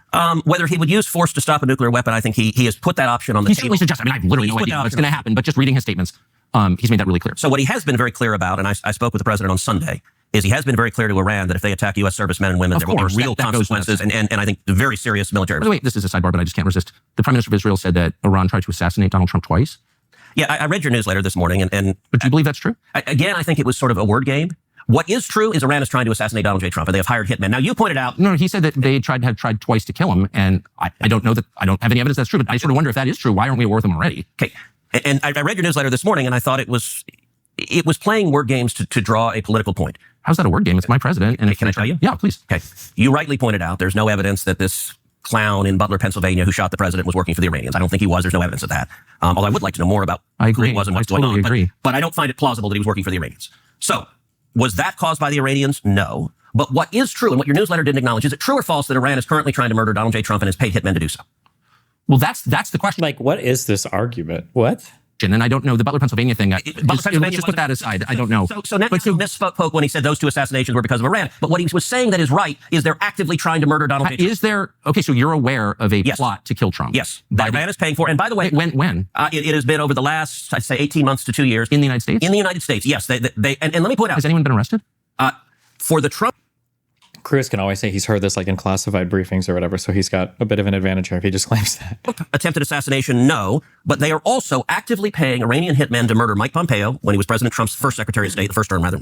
John Bolton, when John Bolton was National Security Advisor to President Trump, and a guy named Brian Hook, who was Assistant Secretary of State. Right. During the Biden administration. Wait, hold on. Can we go back to Donald Trump because he's the president? No, it's a big deal. What do you mean? When no one has been arrested for these assassination attempts on Trump. Yes. They've hired hitmen. How do we know that? All right, let me break it down. People have been arrested. So the reason I brought up Pompeo, Bolton, and Hook, who are under active assassination attempts because of their service in the first Trump administration, under the Biden... Well, they say that. I've never seen any evidence of it. Can I give you the evidence? Well, let's just stick with Trump. No, because these are interrelated. So let me make a blatant point. Under the Biden administration, the State Department was spending... Wait, people are linking from justice.gov. Wait, does that link work for anybody else? Did I get banned from the U.S.? Excuse me? I can access it on a VPN. What? Weird. Hopefully that clears up. FBI guy, giving you a shout out today. Okay, if you want me to promote anything, feel free to email me and I'll... Okay. $2 million a month providing security for Pompeo, Bolton, and Hook. And they did arrest Iranian hitmen at John Bolton's apartment complex who rented, I think, the apartment next to him and were actively trying to assassinate him. And they went and arrested them. So yes, they cut Iranian hitmen. Now, it so happens Iran's not very good at it. And so they are actively trying. And in fact, but what about Trump? He's the president. If there's a plot to kill Trump by the Iranians. Okay, so you dispute that the Iranians are trying to kill Trump? Of course. I mean, that's the most important question. The Prime Minister of Israel just said there have been 2 assassination attempts against Donald Trump by the Iranians. And I think it's a very fair question. Maybe you disagree to ask, what are you talking about? Okay. And I agree with you that he misspoke. So there weren't those 2 attempts? There were 2 attempts, but the clown in Butler, Pennsylvania, and the other guy on the golf course were not connected to the Iranians. That's the part that he misspoke. But by the way, when you speak all the time, occasionally, what he said that was accurate is that Iran is actively trying to murder Donald J. Trump and has paid hitmen. Okay, but okay, that's fine. And he was conflating it with the 2 attempts. I understand. But I just want to pull that thread because it's so important. I voted for Donald Trump. I campaigned for Donald Trump. Yeah. He's our president. And we're on the cusp of a war. So if there's evidence that Iran paid hitmen to kill Donald Trump and is currently doing that, where's that? Like, what are you even talking? I've never heard that before. Okay. Where's the evidence? Who are these people? Why haven't they been arrested? Why are we not at war with Iran? That's a great question to ask. How do you know that that's true? We know that it's true because we have been told that by the military and our intelligence community for the last 2 years. We meaning who? Congress has and the public. I mean, we had multiple testimonies. I can send you testimony. Do we know the names of the people or where this happened or what they tried to do to kill Trump? We have not apprehended an Iranian hitman trying to kill him. We know that Iran is trying to do so. In the United States? Yes. And by the way, like Iran... This just seems like a huge headline and you're acting like everyone knows this. I didn't know that. Iran put out a whole video about murdering Trump. Right, but I've never heard evidence that there are hitmen in the United States. I mean, trying to kill Trump right now, we should have a nationwide dragnet on this and we should attack Iran immediately if that's true. Don't you think? No. If they're trying to assassinate our president? They have been for 2 years. They are enemies with them. Well, we are trying to... Why don't we just nuke Tehran if they're trying to murder our president? There's nothing that you could do that would be worse for the United States than murdering Trump. And I just don't understand why you're not calling for the use of nuclear weapons against the Ayatollah right now. I'm serious. If you really believe they're trying to murder... The use of nuclear weapons... Whatever it takes. What do you mean? You don't seem to take the allegation seriously. I do. If you believe they're trying to murder Trump, we need to stop what we're doing and punish them. Can I ask something? I mean this sincerely. So, all right, 20 years ago, you were... I think it's fair to say, in the interventionist world, you were a vocal defender of the Iraq War. I was a promoter of the Iraq War. And you now, and look, I think you think you were mistaken. I think you were mistaken. That's okay. Look, people change and learn, and that's part of the journey of being human. Your views have moved, though. In my view, they've gone way too far the other end. And this feels like a troll argument from Tucker. No, not at all, actually. It's a good argument from Tucker.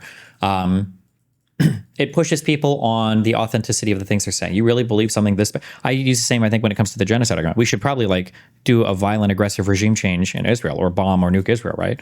It's like, well, hold on. Well, right, they're doing a genocide. It's a genocide, literally a genocide. Aren't we always justified in the most aggressive means possible at toppling the government, aggressively, not just not supporting them anymore if they're committing a genocide, right?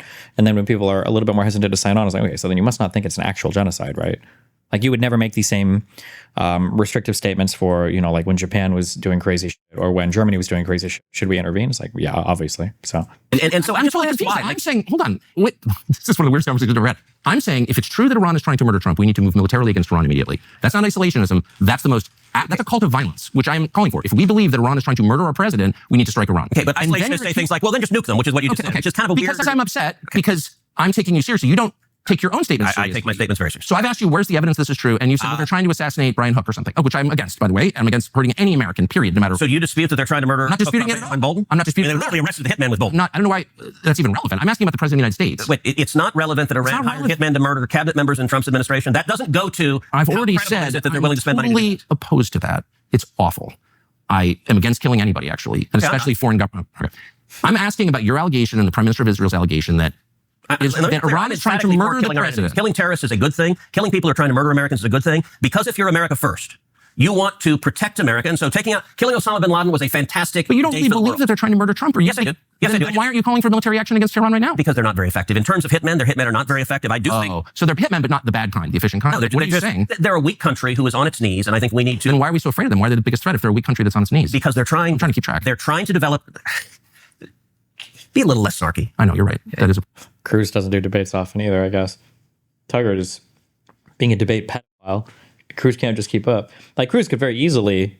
There are counters to the things Tucker Carlson said. He just can't do it, right? I thought you said they weren't very powerful, and now you're saying they're a huge threat. Like, the easy follow-up is, of course, have you ever heard of North Korea? North Korea is not a very powerful country, but they have nuclear weapons. They're a big threat. We don't want Iran to be like another North Korea. There are responses to these things, but Cruz can't think on the fly. And again, I don't think Cruz expected this hostile of an interview. The problem that I have, I'm sorry. They're trying to develop nuclear weapons. They are close to developing nuclear weapons. And even a weak country with a nuclear weapon. Look, I believe there is. He got there. Okay. Well, we almost got the North Korea comparison. A very real possibility if the Ayatollah develops a nuclear weapon that he would detonate it either in Tel Aviv or New York or Los Angeles. And that would be okay, never mind. He just went to crazy land. Okay. Utterly catastrophic. And I don't know what the chances are of that. Let me compare and contrast Iran to North Korea. Wait, can I ask one last question about trying to kill okay, we got to North Korea eventually, but Jesus. The president... Wasn't Ted Cruz like a renowned debater in college? I think he won national competitions. Doing formal debate, a formal arranged debate, is way, way, way, way, way different than doing this. It's almost like saying, it's almost like comparing like boxing to like street fighting with knives. It's just like, it's not even, they're not related almost, I would say. Let me compare and contrast Iran to North Korea. Wait, can I ask one last question about trying to kill the president? You sincerely believe, you promise, that right now the Iranian government is trying to murder our president. Yes. You sincerely believe right now. Absolutely. And yet you are not calling for military action against the government that's trying to murder our president. Can you explain that? Which one is street fighting? Is like the debating stuff, like what I do or what they're doing right now. It's a win by any means necessary, whether that's employing bad logos, pathos, ethos, or whatever. Like you're doing anything you can. It could be through faulty logic. It could be literal actual fallacies like attacking character. It could be appealing to like dumb. There's a million different ways to win a real. It could be making the opponent cry or look mad, or making fun of them enough. Like there's a billion different ways that you can that you can win like a street debate or whatever. It's a lot different than formal debates that are being judged by judges and everything else. I don't think they're very effective. I do think we should. By the way, America is. You're willing to take that risk? I think we should protect the president and we should take out our enemies. Well, Israel is doing that right now. But aren't they? Why would we outsource it to Israel if they're trying to? Why would we for regime change? That's a pretty good example of why I'm for regime change. Okay, so you're saying we should just go in and take out the government of Iran? Why would we outsource it to Israel if they're trying to murder our president? Okay, you sound like the isolationist. What I'm saying on any military judgment is there needs to be a cost-benefit analysis of what are the risks versus what are the benefits. In this instance, I think it is enormously in America's interest to do what Israel is doing right now, take out Iran's senior military leadership and take out their nuclear capacity. That is benefiting America, and it is a good risk reward. I would oppose invading Iran and putting boots on the ground to topple the government. If the risk got severe enough, I would support that, but I think the relative risk is not severe enough to justify that step at this time. What I would absolutely oppose under any circumstances is invading Iran and then staying and trying to turn them into a democracy. And part of where Iraq really went off the rails is not only did we topple someone who was fighting radical Islamic terrorists, who was a bad guy, but then we tried the vision of interventionists. It actually overlaps with the vision of a lot of Democrats. Let's go promote democracy in the world. I agree. And it is our military's job to kill the bad guys, to defend America. It's not their job to defend international norms. It's not their job. So I have zero desire for the U.S. military to turn Iran into Switzerland. Look, would it be nice if they suddenly became Switzerland? Sure. If I could wave a magic wand, great. But I'm not going to send your kids or my kids to be in front of guns to go make that happen. Well, bless you for that. I think that is the lesson that I learned from Iraq. I promoted that war. Apparently, unlike you, I was dumber. And I think that you just articulated the main lesson of it, which is it's hard to do that, and we're not good at it. But I will, and so we are agreeing on that. I will say vehemently agreeing. As a corollary, that doesn't mean that horrible evil dictators are okay. And going back to Reagan and the Cold War, we have lots of weapons. I am happy to highlight the brutality, the oppression, the human rights abuses of regimes, even though I don't want to invade them, because I think the bully pulpit of American leadership is really powerful. And I think dictatorships are terrified. So I've spent 13 years in the Senate. One of the things I do frequently is highlight dissidents in Iran and North Korea and China, in Venezuela. People are being tortured. Miriam Ibrahim in Sudan, who was sentenced to 100 lashes and then to be killed for the crime of being a Christian. I know it'd be unlikely to happen, but wouldn't it be better if we attempted to bring in at least some other NATO countries like the UK and France to support these strikes? We have no coalition at all anymore. The US has completely abandoned all of its allies in any formal or informal alliances. So would it be better? The more consensus you build for anything, the better it is, of course. But the US has nothing insofar as being able to coordinate or work with other countries now. And I repeatedly went to the Senate floor and shined a light on the government of Sudan. It was corrupt. It was evil. I practically begged Barack Obama, say her name. Ultimately, I felt that way with the J6 prisoners. look, yes. And Somebody says, okay, apparently the UK has sent fighter jets to Israel. Oh, maybe because we just kind of worked out the beginning stages of a trade deal with them. Maybe with the UK we could do something, because the only country that maybe has f***ed its relationship with the rest of the world more than the US might be the post-Brexited United Kingdom. Maybe, okay. look, there is power to speaking out. And ultimately, Obama never did say her name. He would not say her name. Ultimately, there was enough international condemnation, the government of Sudan let her go. And so she was not executed. And I met her. So she had a 2-year-old son, Martin, and she gave birth to a little girl named Maya. And she was in leg irons in prison waiting for the death sentence. They were not going to kill her until she gave birth. And they told her, we will not kill you if you will renounce Jesus. And she refused. And I met her. She was in D.C. speaking at a conference after she was released, obviously. And I asked her, she's a tiny woman, a small woman. I asked her, I said, when you were in that prison cell with your kids, how did you have the strength not to just give in to despair? I mean, I've never been threatened with murder unless I renounce my faith. And she just said to me with a real peacefulness, she said, Jesus was with me. Nice. Back to politician mode. Okay. And thankfully, you and I have not faced that circumstance. But I do think there is a responsibility. There's still time. There is, and I hope we don't. And actually, I'll use another example. John McCain, who you and I disagree. Do you think this leads to World War III? Who is the world warring? Who is in World War III? Who are World War III-ing with each other? Who's coming to help Iran? I don't even know what the questions mean. But agreed with on a lot of issues. I respected and admired him for his service and time as a prisoner of war. I think his policies I disagreed with vehemently and fought against them. But the man fought for America, and he was thrown in prison, and he was tortured by Vietnam, and he was given the opportunity to be released early. And he turned it down because he thought it would be dishonorable to lead before his fellow servicemen and women. And when I first got here... There were no women there, but... Okay, man, you're right. When I first got here, McCain hated my guts, and he actually referred to me and Rand as wacko birds. I remember. I have up on the shelf, I have a baseball cap that a grassroots supporter gave me with a picture of Daffy Duck and labeled wacko birds, which I liked and laughed when. But when he did that... Are you 100% sure China and Russia wouldn't? I don't know if Russia has the capacity to right now. And China, I think, generally won't get very involved with foreign affairs like this in a military sense. Like maybe they'll send a couple people to like train people or help. But even with Assad, I think China only sent like some people to help with some training stuff. I don't think that China typically gets like very militarily involved with stuff like this as a rule of thumb, generally speaking. But that's my understanding. I went to the Senate floor and I gave a speech praising John McCain. And it was the day he'd attacked me publicly. And it happened to be, it was the 40th anniversary of his release from the Hanoi Hilton. And I just talked about what a privilege it is to serve with someone who suffered for his country, who served. And I didn't get into where we disagreed on policy on that speech. I just said, look, the man is an American hero, and I'm proud to serve with him. But that was meant to be a statement also, that if you attack me, I'm going to praise you, not for things that are not praiseworthy. If I disagree with you, I will not be shy about saying it, but for things that are praiseworthy. I remember that. It was 2013. Yeah. And I felt the same way. I went to his cell at the Hanoi Hilton, and oh, wow. I agree with you about McCain. I just want to end by asking you specifically about what's going to happen next in Iran and what should happen. What about the Korean War? I don't know what you're asking.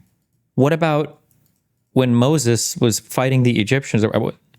Korean War was 70, 80 years ago almost. I don't know why the f you would even bring this up. What? Actually, you've called for regime change. You said you don't favor the U.S. military participating in any kind of regime change. You said you don't think, and bless you for saying this, that the U.S. military should try and turn it into Belgium. Yeah. Thank God. There is a third option where it turns into Syria, where it's this open wound and it causes massive migration and further destroys Europe, as Syria has. Yeah. And that's a huge cost, and where lots of people die and religious minorities get murdered in Syria. Again, are you worried about that? Sure. And listen, lots of bad things can happen. But going back to what we talked about, the principle of defending America, I agree with President Trump that Iran with a nuclear weapon is an unacceptable risk to America, and we need to stop it. I agree with President Trump, and I'll make a point. But he's not for regime change. He's not. So he and I disagree. Look, I think he thinks it would be better. He has not said he's for it. And you know what? Look, it is consequential when the President of the United States says, I'm for regime change. So I understand why he hasn't. What he has said is he's drawn a red line and said, Iran will not have a nuclear weapon, and the only acceptable outcome is complete dismantlement. So they have centrifuges. They're enriching uranium right now. They're trying to develop a nuclear weapon. He said they must have complete dismantlement. I led 52 senators, Republican senators, in a letter where we said we agree with President Trump. That's the red line, complete dismantlement. I agree with President Trump. I agree with him supporting Israel, taking out Iran's military leadership, taking out their nuclear capability. And I'll point out, look, if you look the first term, I am hard-pressed to think of a single foreign policy decision Donald Trump made the first term that I disagree with. And that's not entirely accidental, because I spent a lot of time the first term in the Oval Office with him. And what happened in the first term often is you would have in the administration, you had interventionists in the administration, you had isolationists. And they disagreed. They would fight within the administration. And often what it would give is an opportunity for me to come in and say, hey, there's a middle path here that President Trump agreed with frequently. And it's worth noting, in the first term, he most assuredly was not an isolationist. Look, he took out General Soleimani, which I emphatically agree with. And in fact, I introduced a resolution that we voted on the Senate floor from Syria, commending him for taking out General Soleimani, who was the leader of the IRGC and who was responsible for killing over 600 American servicemen and women. When Trump came in, ISIS had a caliphate that had grown up under Obama that was about the size of the state of Indiana. And Trump came in and utterly decimated them. He killed the terrorists, took away their caliphate, and defeated them. And he also took out Baghdadi, the head of ISIS. I mean, those are not the actions of an isolationist, but at the same time— I don't know what isolationist is. It's just a slur designed to control. I mean, I've never been an isolationist. I don't even know what that means. Okay, Rand Paul is— What do you mean you never met— what? How about America in World War I and II? But what do you mean never met an isolationist? Wait, what? Okay. my colleague, Rand is an isolationist. Okay. And Tucker, you've become one, and I don't mean it as a slur. You consistently say— you have said— actually, I want to read from your newsletter, because if you ask what an isolationist is, your newsletter a couple of days ago, you wrote, Iran cannot have a nuclear bomb, and we're hoping to get back to the negotiating table. We will see. There are several people in leadership in Iran that will not be coming back, Trump said, following the strikes. Right. It's worth— Damn, he busted out the pamphlet. Worth taking a step back and wondering how any of this helps the United States. We can't think of a single way. Okay, that to me is the essence of isolationism. And let me just ask you, when the Ayatollah chants death to America, I believe him. Do you not believe him? Do you think he doesn't mean it when he says death to America? Well, I think he hates America, for sure. And I'm opposed to that. And do you think he's willing to act on it? It's not just hate America. He also is leading a country and trying to develop under certain circumstances, for sure. So the question is, do you act in a way that makes that more or less likely? And that's a tough call. It's something that you can debate. One of the ways you shut down debate is by calling people names like isolationists, pretending they're like pro-Nazi or something, or as you did, claiming I'm an anti-Semite. That's not a way to get to a solution or have a rational conversation. That's a way to make people be quiet. And I'm against that. And okay, so if you don't like the label isolationist, how would you— look, Rand, and I serve with Rand. Rand is a friend of mine, but Rand opposes every military action in every circumstance. I don't oppose every military— this whole thing is infantile, and you know that it is. It's a way to call people names and make them be Give me another name. If you don't like that— I'm not trying to have you be quiet. We're talking an hour and a half. I'm asking, be quiet. If you don't like the name isolationist, how would you describe it? I would describe myself in the same way you falsely described yourself in this conversation. Falsely? Yes, falsely. What did I say false? You said that the only thing that matters in a foreign policy decision is whether it helps the United States. I didn't say the only, I said the predominant. That's what I understood. Okay. So let me revise what you said and apply it to myself and say the only thing that matters is whether or not it serves the United States. And I feel very stung by what happened in Iraq, if I'm being honest. Possibly because, unlike you, I guess, I supported it, and I saw us get drawn into it in a way that nobody anticipated, and I saw the cost, just about $3 trillion. And the cost on so many levels to the United States was just so profound. And I felt like, gosh, it reminds me of Kaiser Wilhelm in 1914 saying, my men will be back by the time the leaves turn. And of course, that destroyed Christian Europe. So it's like you don't really know where these things are going once the shooting starts. That's my only point. I haven't heard I don't know the reframings for that destroyed Christian Europe based. And calling people names, anti-Semite, isolationist, to get them to stop talking is not the way to serve your country. That's all I'm saying. So I'm trying to have a real and serious conversation. Right. And look, a lot of this has been contentious. I wish it had not, because as we started out by saying, you and I agree vehemently on 80% of the issues. This discussion is focused on the 20% where we don't. I will say, look, on Iraq, you look at the 2016 presidential campaign where you had 17 Republicans running. If you set Rand aside, and his views are on one side, there were only two candidates on that stage that opposed the Iraq war. Me and Donald Trump were the only two. Everyone else thought the Iraq war was a great thing. I think it was a disaster. So you and I agree on that as well. In my view, I think your foreign policy has gone too far. So, let me ask you, is there a military action Trump has undertaken that you agree with? Because I've not heard anything. Look, I would say it's really simple. I believe in self-defense. That's why I keep firearms at home. I think it's morally justified to defend yourself, your family, your property, your nation. And so to the extent that you can deter a threat through violence always being the least appealing choice, violence always being, if I can finish, always being a tragedy, I think you can justify the use of violence in self-defense. That's my personal view, and that applies to me and to the country that I live in. Those are my views. That's not an isolationist view, it's not an anti-Israel view, it's not an anti-Semitic view, with apologies. It is, I think, a pretty common sense view. But my problem is that lawmakers in Washington are light on detail with these things, and they speak, as you do, entirely in moral terms. These people are bad, these people are— I'm not speaking entirely in moral terms. I'm not interested in killing bad guys. I'm interested in killing people who are trying to kill us. If we had— That's different. I'm not engaged in morality. Are you now? Because you told me that the government of Iran is presently trying to assassinate Donald Trump. And that's undisputed. There's literally nobody who disputes that. Then why don't you support military action right now against Iran? We are engaged in military action right now. Why don't you support offensive military action? We're bombing the crap out of them. Israel is, and we're supporting them. Israel is. Okay. So why shouldn't the U.S. military defend its own president? I don't understand that. Look, And it goes back to... Because you don't really believe it's true, that's why. Nobody disputes it, Tucker. Did you land on the moon? What other conspiracies do you not believe? Was 9/11 an inside job? I mean... Oh, he mad. Like what? So what, I've asked you the names of these people? I've asked I don't you how know the you names know of the the information? hitmen. I know it because the U.S. military and the intelligence agencies have testified before Congress repeatedly. And what did they say? That Iran is trying to murder Donald Trump and has hired hitmen. Do I know the name of the hitmen? No, I'm sorry. And I don't think we do either because we would apprehend them if we knew their names. Then why don't you take it seriously enough to support killing the Ayatollah in response to protect our president? But you don't. This doesn't even make any sense. And you're calling me an isolationist. If I believed that was true, I would support military action against the government of Iran. Okay, that's interesting because there is literally... You can't kill our president. All right, out of 535 members of Congress, I am not aware of one who disputes that Iran is trying to murder Donald J. Trump. That's not... even the looniest Democrat doesn't dispute that. So I don't... You're saying if you believed what is, I think, a fact that they are trying to... You think it's a fact? Yeah. What is the fact exactly? That they've hired hitmen. In the United States? Yeah. Americans? Yeah, he's not in Iran. So they haven't hired hitmen. No, but are the hitmen American? I don't know. Oh, okay. I'm telling you what... And by the way, I'm not the CIA. I'm not the Department of Defense. I'm telling you what they have told us. I'm not disputing it. I'm merely saying... We are. That I'm not. I'm saying the logic train has a massive hole in it. If you believe that's true, then you should, by definition, support killing the people trying to kill our president. But you don't support that. Now, Tucker, so I'm wondering what's going on here. Tucker, you took offense to the word isolationist, and I genuinely don't mean it as a pejorative. I disagree with it. But if you don't like that term, I don't know how else to describe what is a coherent foreign policy that says we're surrounded by two giant nations. By the way, isolationism has long been a school of... I believe in self-defense. I'm not okay, but not into the slurs, the anti-Semite stuff. I just don't like that. I'm telling you what I believe. But is there a single military action Trump took that you agree with? So do you agree with taking out General Soleimani? Oh, I don't know. It turned out better than I thought. I mean, you said at the time it would lead us to World War III. I was worried about it. I've seen that. Well, but that proved... Ooh, couldn't you be wrong about this then? Not the case. I was wrong, as I have been many times. Did you agree with taking out the ISIS caliphate? Well, if we took out the ISIS caliphate, why are they running Syria right now? And you're for that. Why is that? What do you mean? I didn't say... What? The HDT? I don't even know what the abbreviation is. Or are ISIS based? Okay. For that. I don't have a problem with it. ISIS is now running Syria. You're like, we'll see. No, I mean, I know why. By the way, I know why. Assad toppled. It's hilarious. It's bad, but no, ISIS runs Syria, but that's fine. We'll just kind of wait and see on ISIS. It's not a big deal. You know why? Hold on a second. I want to get back. You know why I don't care, and why? And you do your like trademark smirky laugh. I know why you don't care. You dispute that? I don't think ISIS is running Syria right now. No.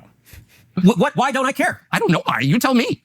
Because you think it's okay because they're not making angry noises or something. But by your own standards, ISIS is so immoral that they must die. But now they're running Syria, and you don't think that we should take military action against the government of Syria? Because why? They're ISIS. What I said is I don't know how good or bad it'll be. Look, I wasn't pushing Assad out. He fell. He fell on his own, in part because he was heavily supported by Hezbollah. And when Israel took out the Hezbollah leadership, he lost his basis. But the current ISIS leadership, you don't think is bad? You can't say it's terrible that ISIS runs a country? I am concerned about it. Concerned? Aren't you horrified? I want to see what they do. Oh, so you got a wait-and-see attitude on ISIS now? On the government of Syria, they are not actively, that I am aware of, trying to murder Americans. And that's a real dividing line. Are you trying to murder Americans or not? I'm just saying it's a little weird that we waged this war against ISIS and now they're running a country in the Mediterranean. I think that people would be very, very upset about that. But you don't seem very upset about that. Did you agree with Trump taking out al-Baghdadi, the head of ISIS? I'm totally opposed to ISIS. And what I care about is results, actually. And if taking out the head of ISIS ends ISIS, I guess I'm for it. But now ISIS runs Syria. Okay, so I'm wondering how this works. I mean, my point is... At the time, I mean, I've taken so many different positions over the years, some of which have been wrong. I really do my best to be honest and correct if they're and admit that I was wrong. I'm not one of these people who's like, I've always been consistent. No, my views change all the time because the facts change all the time. You're not going to get consistency from me. You're only going to get sincerity. Well, I will say this. And look, I believe you're sincere. Yeah. But... I'm not God. I'm just some guy watching, trying to figure out the right thing for America. And I think because you believe you were mistaken, and I agree previously, I think you overcorrected. I'm worried about turning this mess in Iran into a much larger mess. That's the concern. And that's a reasonable worry. Look, I know it's reasonable. And I know you're ready to call me all these names for asking, you're just asking questions. Yes, I am. So here's my question to you. If the Ayatollah is killed in Iran, and he very well could. So I have just read in the paper this morning that Israel tried to take him out twice and Trump told them not to. I have read that. I don't have independent... We tried to take them out twice and suggested it or floated the idea are two very different things, but... Confirmation one way or the other. You think that they should take him out? So I actually talked about it. As you know, I do a podcast every week, Verdict with Ted Cruz. I actually talked about it in the latest podcast. And I said, look, I've seen the reporting that says that Trump asked them not to take out the Ayatollah. And what I said in the podcast is I think it's reasonable for them to decide not to try to take him out. What they've done is targeted just about the entire top level of the military, the people that actually conduct the war.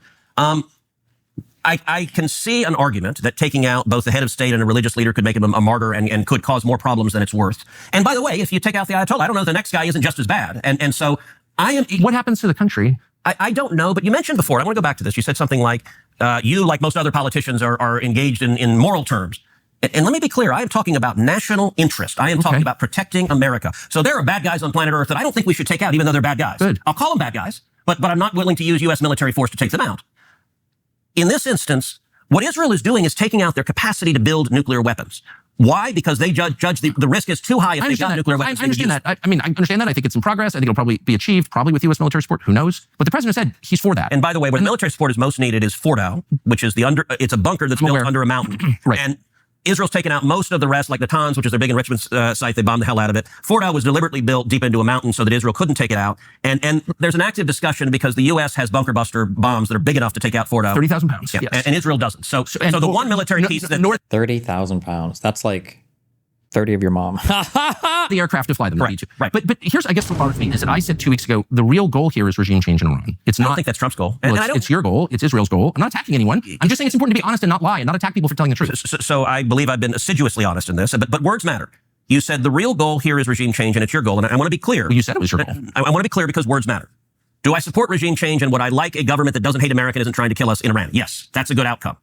Is that the objective of these military strikes? I don't think necessarily. I don't know if it's Israel's. It's not my objective. My objective is taking the U.S. If Israel decides we're going to decapitate the government and try to foment an uprising against it, should the United States participate in that operation in any way? Look, I have not called for killing the Ayatollah.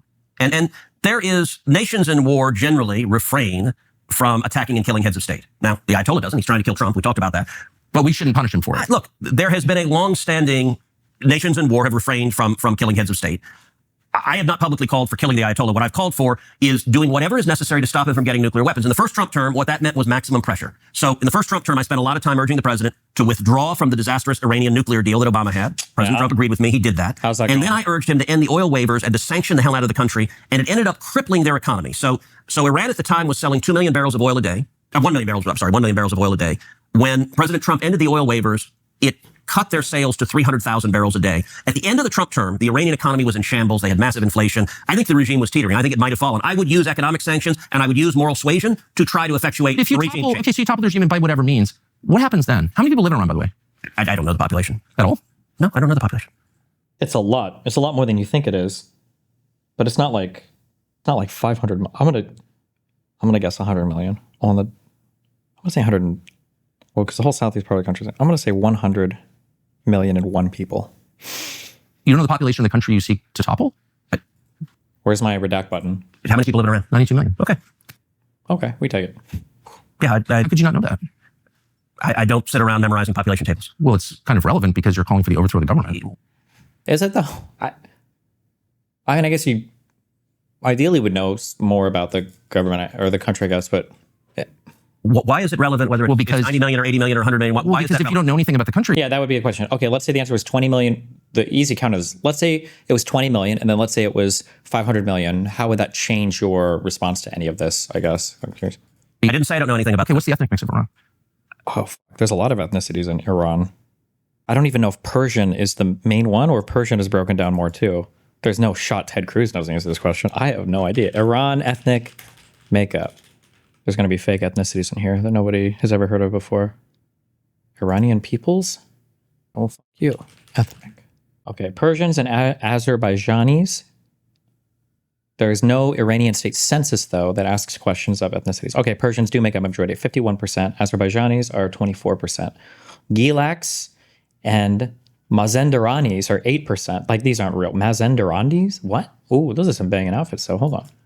Damn. Okay. Wait, is that Miskiff? Just kidding. Okay. They are Persians and predominantly Shia. Okay, okay. Oh no, Persians. Okay, what's the ethnic mix of Iran? They are Persians and predominantly Shia. Okay, Okay. I'm close enough.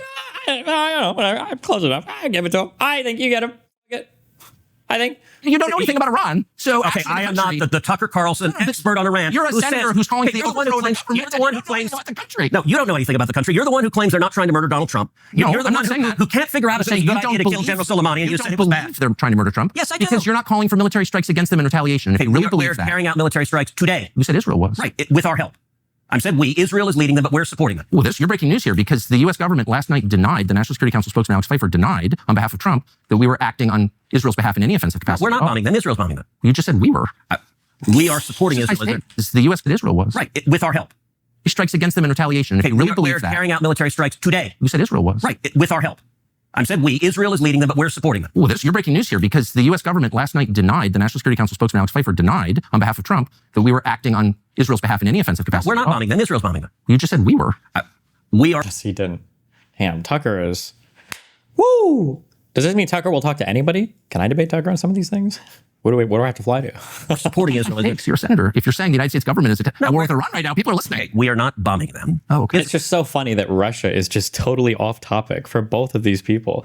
And obviously in the past 10 years, but in the past 4 or 5 years especially, how are we having a whole 2-hour podcast conversation about about American foreign policy and intervention without being able to bring up Russia? That's just crazy.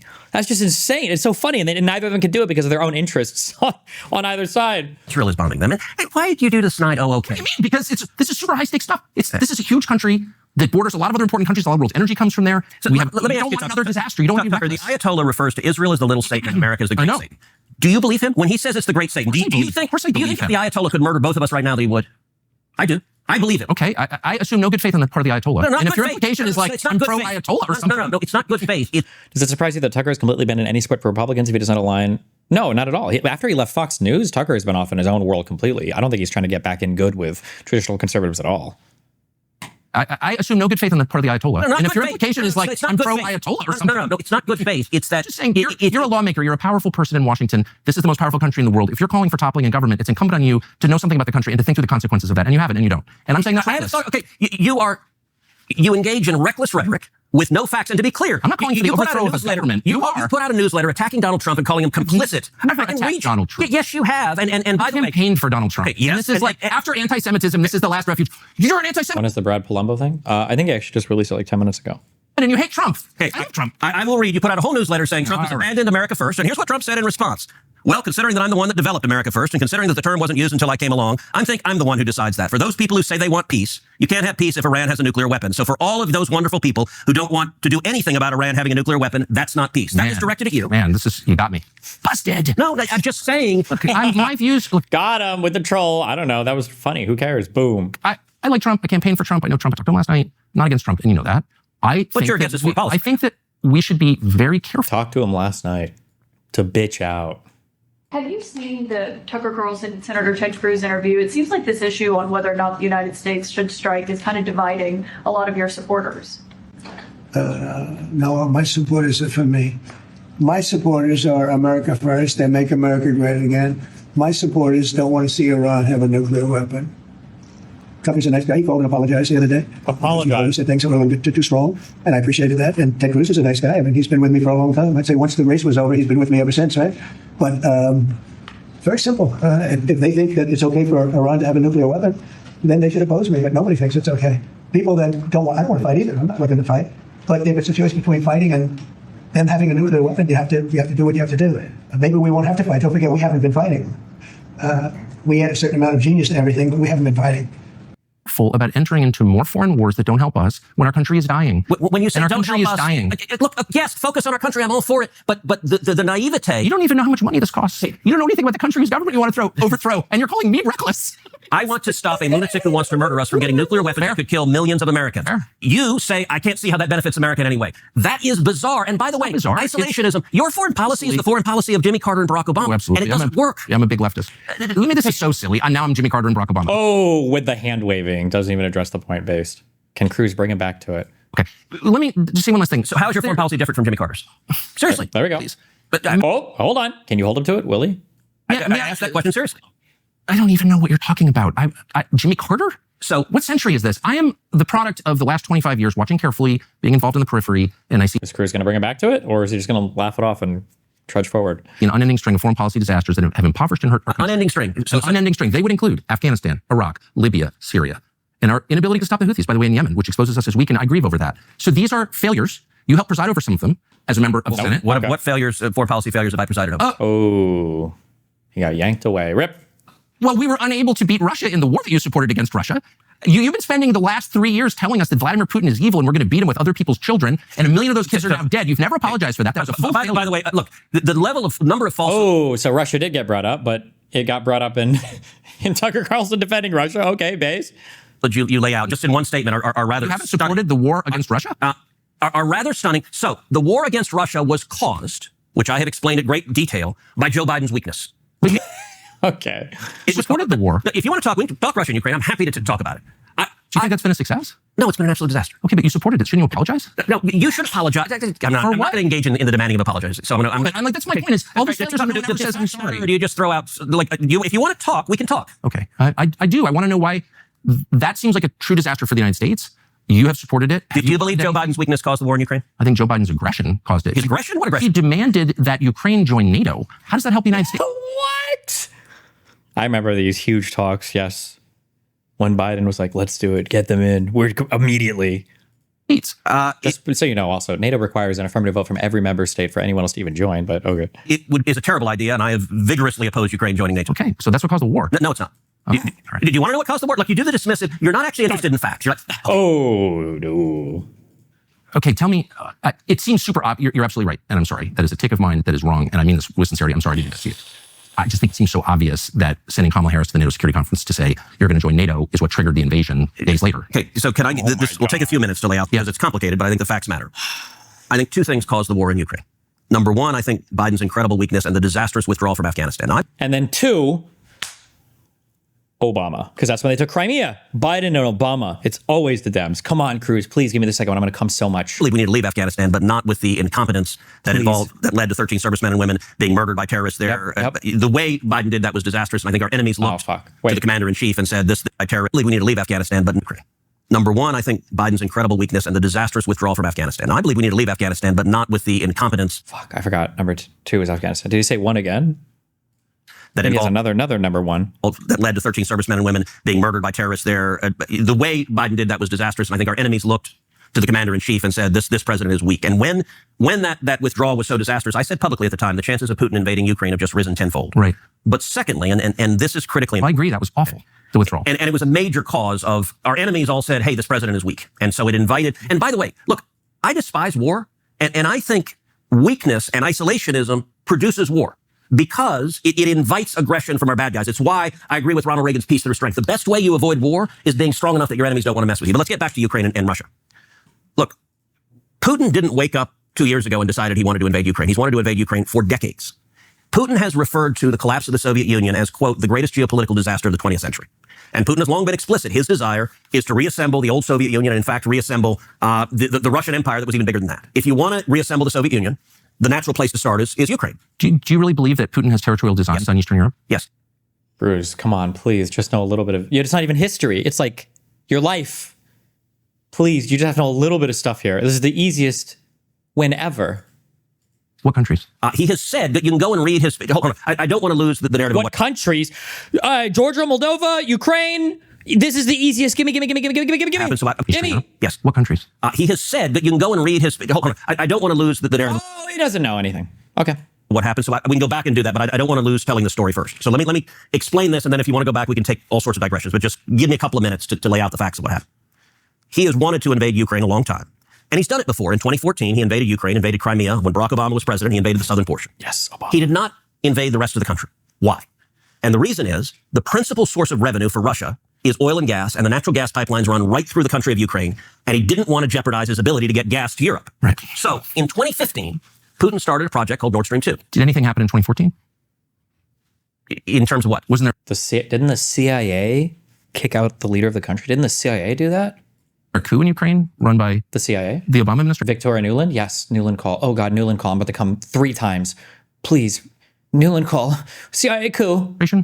Let me finish telling. I told you, we'll take lots of digressions in a second. Let me finish telling the narrative.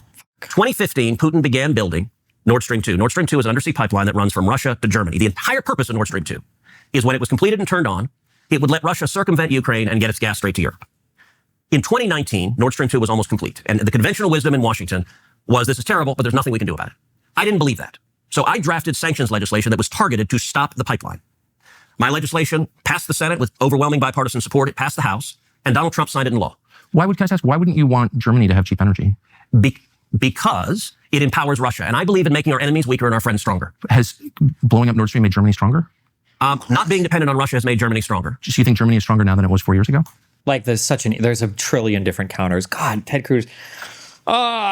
Wait, so you're saying reliance on other nations makes you stronger? Isn't that literally the antithesis to Donald Trump's entire tariff and foreign trade policy? Like what an insanely stupid, Like, didn't Donald Trump himself say that Germany shouldn't be reliant on Russian energy? I thought this is Donald Trump's, what he says, his big foreign policy W observation in his first term. I think not being dependent on Russia. Germany has all sorts of problems, and many of them are domestic to their own politics. Hold on, let me finish. I'm trying to. No, but what you're saying, it doesn't. Germany seems so much weaker now that its energy costs have spiked, and the manufacturing sector is collapsing because of that. Let me finish. I'm focused on. But Cruz, I'm sorry, Cruz can't say any of this because he has to live in Magaland. He's so shackled. He's so shackled. He can't do anything. This is so retarded. Oh my God. America's interest.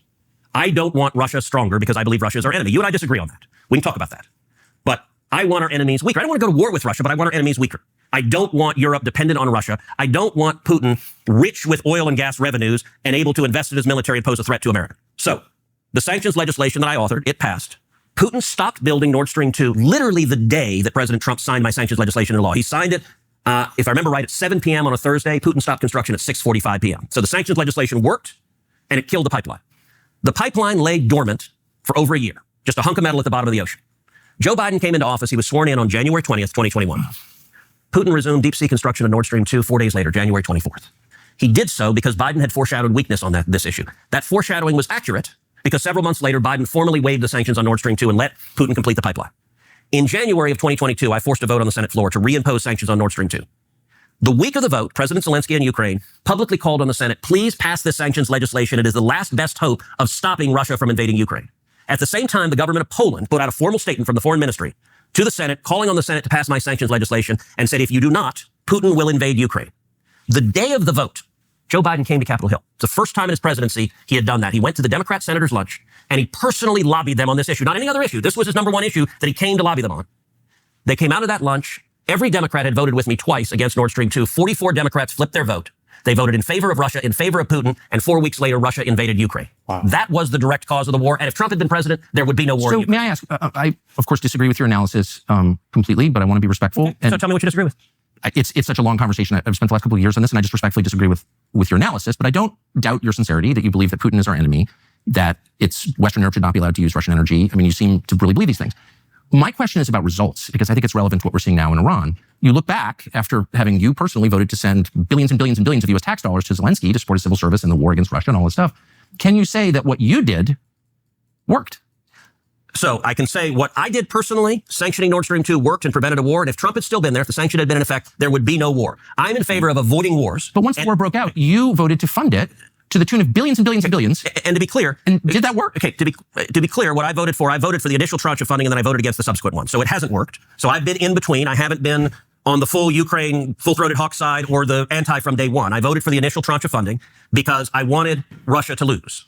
I think the Biden administration administered it in a horrible way. I think they wasted a ton of money. And I think what they did was actually incoherent because they were funding both sides of the war. And I was very vocal. And among other things, flooding $100 million to Iran, which was used, among other things, to help the nuclear program, but also to make drones that Russia used to fight. So here's my concern. I'm not going to defend the Biden administration. Really did a lot to wreck the United States. Yeah, the most damaging administration. At the end, where we sit now, Russia is stronger. It's closely allied long-term with China. I don't know that Russia's stronger. I don't think that's right. Okay. They're absolutely not stronger. That's a delusional take, but Tucker has to deep throat all of the Putin propaganda. Where we sit now, Russia is stronger. It's closely allied long-term with China. I don't know that Russia's stronger. I don't think that's right. Okay. I think it's pretty obvious that it is, but it's certainly not destroyed. And it's allied long-term with China. Maybe. That there's no doubt Biden's foreign policy drove Russia into the arms of China, and that's concerning. Okay. They also have a long history of animosity. Western Europe is weaker and more in debt. The United States is weaker and much more in debt. Look, hold on. So you and I are agreeing a lot. We're agreeing. Here's my question. Have you questioned any of your previous assumptions? Did you play any role? Why did Biden want Nord Stream 2 go through? I don't know. I don't know anything about that. I don't know. I wouldn't trust any of their recollections about it. They could be right. I haven't read enough into it to know why or what his arguments were, or if the timelines and everything that he gave or the support for it is even true. I'm not sure. We're agreeing. Here's my question. Have you questioned any of your previous assumptions? Did you play any role in this at all? Are you responsible at all? Of course. And like you said, what have you learned? Like you said you've changed your mind. Yeah, I voted for the first funding of the Ukraine war, and I voted against every subsequent funding stream because it wasn't working. And I looked at what was happening and said, this is not working. And had the money been spent in an intelligent way and not wasted, and had it been successful, I might have been willing to fund more. But it wasn't successful, so I voted no. And the war's going to end. Look, President Trump campaigned on ending the war. I think he's frustrated because Putin has been less than eager to reach a deal to end the war, but it's going to end. You're not going to see another dollar coming from Zelensky wants to end the war? I think Zelensky has behaved horribly. I think his Oval Office. So cocked. How cocked they have to be. God, this is such a crazy conversation, bro. One for the history classes. Like, just because of the cucked positions both of these people occupy. I I think Zelensky has behaved horribly. I think his Oval Office meeting will go down in history as the worst Oval Office meeting of any leader that has ever come to the Oval Office. I think he behaved like a pompous ass. And I think he is unrealistic. I think Zelensky spends his Roger, thanks for the 5 good subs. time with Nancy Pelosi and Chuck Schumer in the New York Times, and he believed he was going to the Oval Office as a resist figure. And I think he's doing real damage to his country right now. You described him many times as a hero. I don't recall ever using the word hero. I will say, look, I'm not a Zelensky cheerleader, and I'm not in the business of saying everyone we support has to be a saint and everyone we oppose has to be a villain. I'm not in the morality game. I'm in the U.S. interest game. Why did I want Nord Stream 2 stopped? Because it would strengthen Russia, and Russia's our enemies. It's entirely U.S. interest. Did you support the industrial sabotage against it, blowing it up? So I think you believe America did that. Is that right? Of course. Okay, I think the chances of that are zero. You think Russia did it? No, I think Ukraine did it. Okay, so I don't know. So I don't know who did it. In terms of the theories that have been put out there, the idea that Russia blew up their own pipeline never made any sense to me at all. That just, I can't even articulate why they would do that. The idea that Biden did that, look, I could see it being in U.S. interest to do that, to blow up Nord Stream 2. I just think Biden was too weak. I don't believe Joe Biden. But are you in, I guess you in, so that leads the Norwegians, the Ukrainians, NATO, whatever. Look, that leads me to, you know, who benefits? And it leads me to think either the Ukrainians blew it up or Ukraine's allies. I don't think Biden did because Biden was so weak, I don't think he would give the order. I find that implausible. But you're in favor of it. Look, I was in favor of stopping it. I think blowing it up was a good thing. So I'm supportive of that. Okay. But I don't think America did that. I don't think Biden gave that order. But in general, Trump giving that order, but he wasn't in office. Yeah. And you think that the largest act of industrial sabotage in history helped our allies in Western Europe or other fellow NATO members? Look, I got to say, I don't even know how much the total cost or how much of Nord Stream 2 was damaged or how much it would cost to bring it back online. Is it the greatest industrial sabotage in all of history? It might be. I just don't know. I don't think it was. I don't think there was actually gas flowing through it yet, but I don't know the answer. Don't understand. For some reason, you are really invested in defending Russia, and I don't get that. I'm not attacking you with that. I'm genuinely I don't get why you're so passionate about defending Russia. Actually, I was defending Western Europe, the home of my ancestors, and that, tripling their energy costs. What is the Joker laugh going on here? Why? Destroying their industrial base? Wait, no, not like. You just accused me of being an anti-Semite, an isolationist, and a Russia lackey. I've not called you a neocon once, which you are, but I haven't said absurd. that. Yeah, those neocons that oppose the Iraq War. Okay, right. That's okay, but I haven't called you that because name you calling. just said, which you are. You just called that. Okay. Called me that. You just did. I guess what I'm saying is you're triggered because I use name calling. I get it. I was triggered when you called me names, and I'm triggered once again that you're calling me a Russia defender when in fact I'm defending Western Europe. And I don't think that Do you think Putin's our enemy? Well, he's literally our enemy. You are funding a war against him. Do you think he is our? You're saying we're his enemy. Do you think Putin is our enemy? I think it is a tragedy that your policies, specifically yours, helped drive Putin into the arms of China, forming a bloc that's larger than us. So you won't answer that question. I don't. He is literally our enemy right now. That is a tragedy for the United States. No, you're saying, but you won't say he is our enemy. Look, I don't know in what sense. I don't want to be enemies with Russia. It doesn't help us at all. It may help some people in the United States, but in general, I don't want to be. I don't want to be at war with Russia. I don't think it is in our interest to be at war with Russia. With China. That is a disaster. But listen, no doubt, and I want Russia and China attention, so I agree with you there.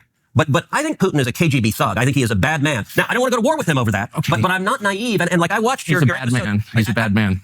Okay. Look, I watched your episode where you went to the Russian grocery store, and was that disloyalty? This is a wild conversation. Oh my God. Ted Cruz has to be so careful to toe the MAGA line while also still hating Putin, but also saying we shouldn't be supporting Ukraine, but also saying that we would celebrate Ukraine if they won, and that's why he voted on the first package, but not the later packages. And Putin is a KGB thug, but also Zelensky was behaving really poorly.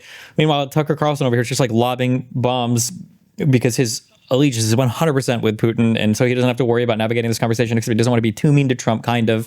You think? It was just weird. It was like a promo video for Russia, and I don't understand. I'm not attacking you when I ask why, because I'm genuinely I don't get when you called me anti-Semite, you weren't attacking me, you were just noticing. No, but may I ask you a question? So here, well, let me just answer yours by saying the United States, the Biden administration, with your help, full support, began this war on Russia in response to their invasion of Ukraine. And one of the things was they kicked Russia out of SWIFT, out of the international financial system. Yep. And my first response was, this is going to really hurt the US dollar, which it has. And I hope someday we can have a conversation about that. It's really, well, let me just answer yours by saying the United States, the Biden administration, with your help, full support, began this war on Russia in response to their invasion of Ukraine. And one of the things was they kicked Russia out of SWIFT, out of the international financial system. Yep. And my first response was, this is going to really hurt the US dollar, which it has. And Russia wasn't completely kicked out of SWIFT. They were still allowed to use it, I believe, for stuff related to energy transactions, right? Number one. Number two, I don't think that hurt the US dollar. I don't know what he's sourcing that from, but. And I hope someday we can have a conversation about that. It's really, really hurt the one thing that we needed, which was to retain dollar supremacy. So I was interested in the economic conditions. By the way, that's a reasonable point and a serious conversation. I'm aware. And I was, but I can agree with you. Like, no, but I was accused of being, I think it's weird that you went to a Russian grocery store and said it was prosperous. No, my point is, it looked like that it looked like a commercial. Isn't this wonderful? No, it was an argument against the efficacy of sanctions. Sanctions against Russia, which you casually and enthusiastically imposed, scoring a little moral victory every time, had no material effect that helped the United States. Just because like sanctions don't utterly and completely obliterate a country doesn't mean that they're not doing anything. Like sanctions are only working if the people are literally starving to death. Russia is backstopped by China, and I recommend that you go there and see it. It is way nicer than Washington, D.C. Way nicer. To me, that's a tragedy. I was horrified and angry at my leaders, including you. It's like, I want to live in a country that's nice. With low food costs and no homeless people. I don't understand why that's too much to ask. So do Instead, I get worse with Iran. No, I just want lower food costs. How's that? So look, it's a weird argument that you do often, which is, listen, things are crappy in America. Liberals have done bad things to America, so we shouldn't worry about it. No, not liberals. Republican senators. They don't care about us. They're focused on other countries. You wrote that our country is dying, and you don't care because you're focused on Iran or Putin. So you believe that I don't care about America. I guess you believe Donald Trump doesn't either. Like nobody cares. I believe that your focus is way too on other countries. It's way too focused outward. The money that you send abroad could be used here and should be. What money did I send abroad? By the way, I emphatically agree with Ukraine. You don't even know. I emphatically agree with Donald Trump's, for example, dramatically slashing USAID. I think the only reason we should be deploying that is to benefit U.S. interest, national security interest, and keep Americans safe. And so, how much did you vote to send to Ukraine? Look, you're in about $80 billion. $80 billion. Yeah. So you're in. You love just giving these broad characterizations that are not accurate. I'm genuinely puzzled. Look, I don't want to go to war with Russia, but I don't think they're our friend. I think Putin. I agree. I think Putin is a murderer. I think he's a liar, and I think he does not wish well on America. Okay. And there's a difference between saying that, just like Reagan referred to the Soviet Union as an evil empire, and Putin was in the KGB. Look, my father was imprisoned and tortured in Cuba. I hate communists. It was actually Batista that tortured my dad. My aunt was imprisoned and tortured by Castro. I hate communists. I think communism is evil. And so I think there is a value to, there is nobody who stands up to communist China more in the Senate than I do. Because I think they're evil. Do I want to go to war with China? Of course not. That would be ridiculous. But I think we have all sorts of tools to stand up to our enemy. Damn communists. China is engaged in a 1,000-year war against the United States. Okay. They're trying to defeat us. We're so all over the map. We're your family in prison in Cuba and China and stuff. I agree with you. I'm totally opposed to communism. Always have been. I don't think that Putin loves us. I'm distressed by the moral condition of most leaders around the world. Most of them, they all kill people. I'm against that. I'm just saying, I wish the focus here was more on Can I say something? I actually don't agree with that statement. They all kill people. There's a moral relativism. So I don't think Donald Trump is a murderer. He doesn't kill people. We don't have concentration Donald Trump a murderer. You just said world leaders all kill people. And there's a moral relativism. I'm hardly a moral relativist. But you are. That statement was the essence. An anti-Semite, an isolationist, a moral relativist. Okay. Did you just say world leaders all kill people? I'm against killing people in general.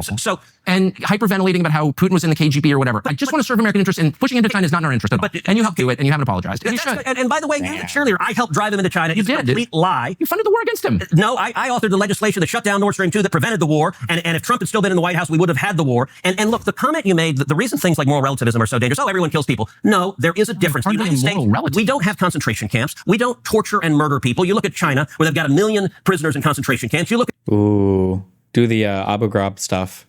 Do it. Tucker, that's an easy hit back.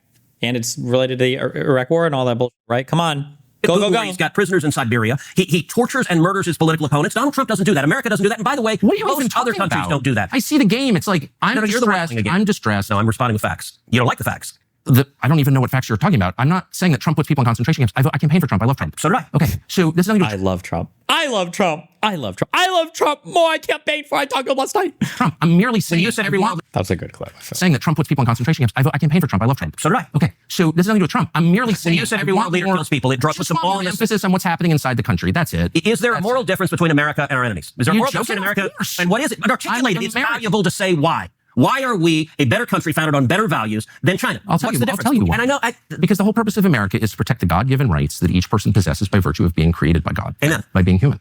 That's the point of our founding documents. And no other country articulates that in the way that we do. And that's what I love about America. My family's been here a long time. I'm never leaving. So I really love the country. Despite going to a Russian grocery store, despite asking questions about AIPAC, I love America is the truth. And I love Trump. But I just want more emphasis on America. That's it. I emphatically agree with America first. I think Donald Trump does as well. And I think his foreign policy has been vigorously protecting that. And I agree with the president. Good. Well, I appreciate your taking all this time. Sure. And I know you didn't mean it. You called me those names. Thank you, Senator. Jesus.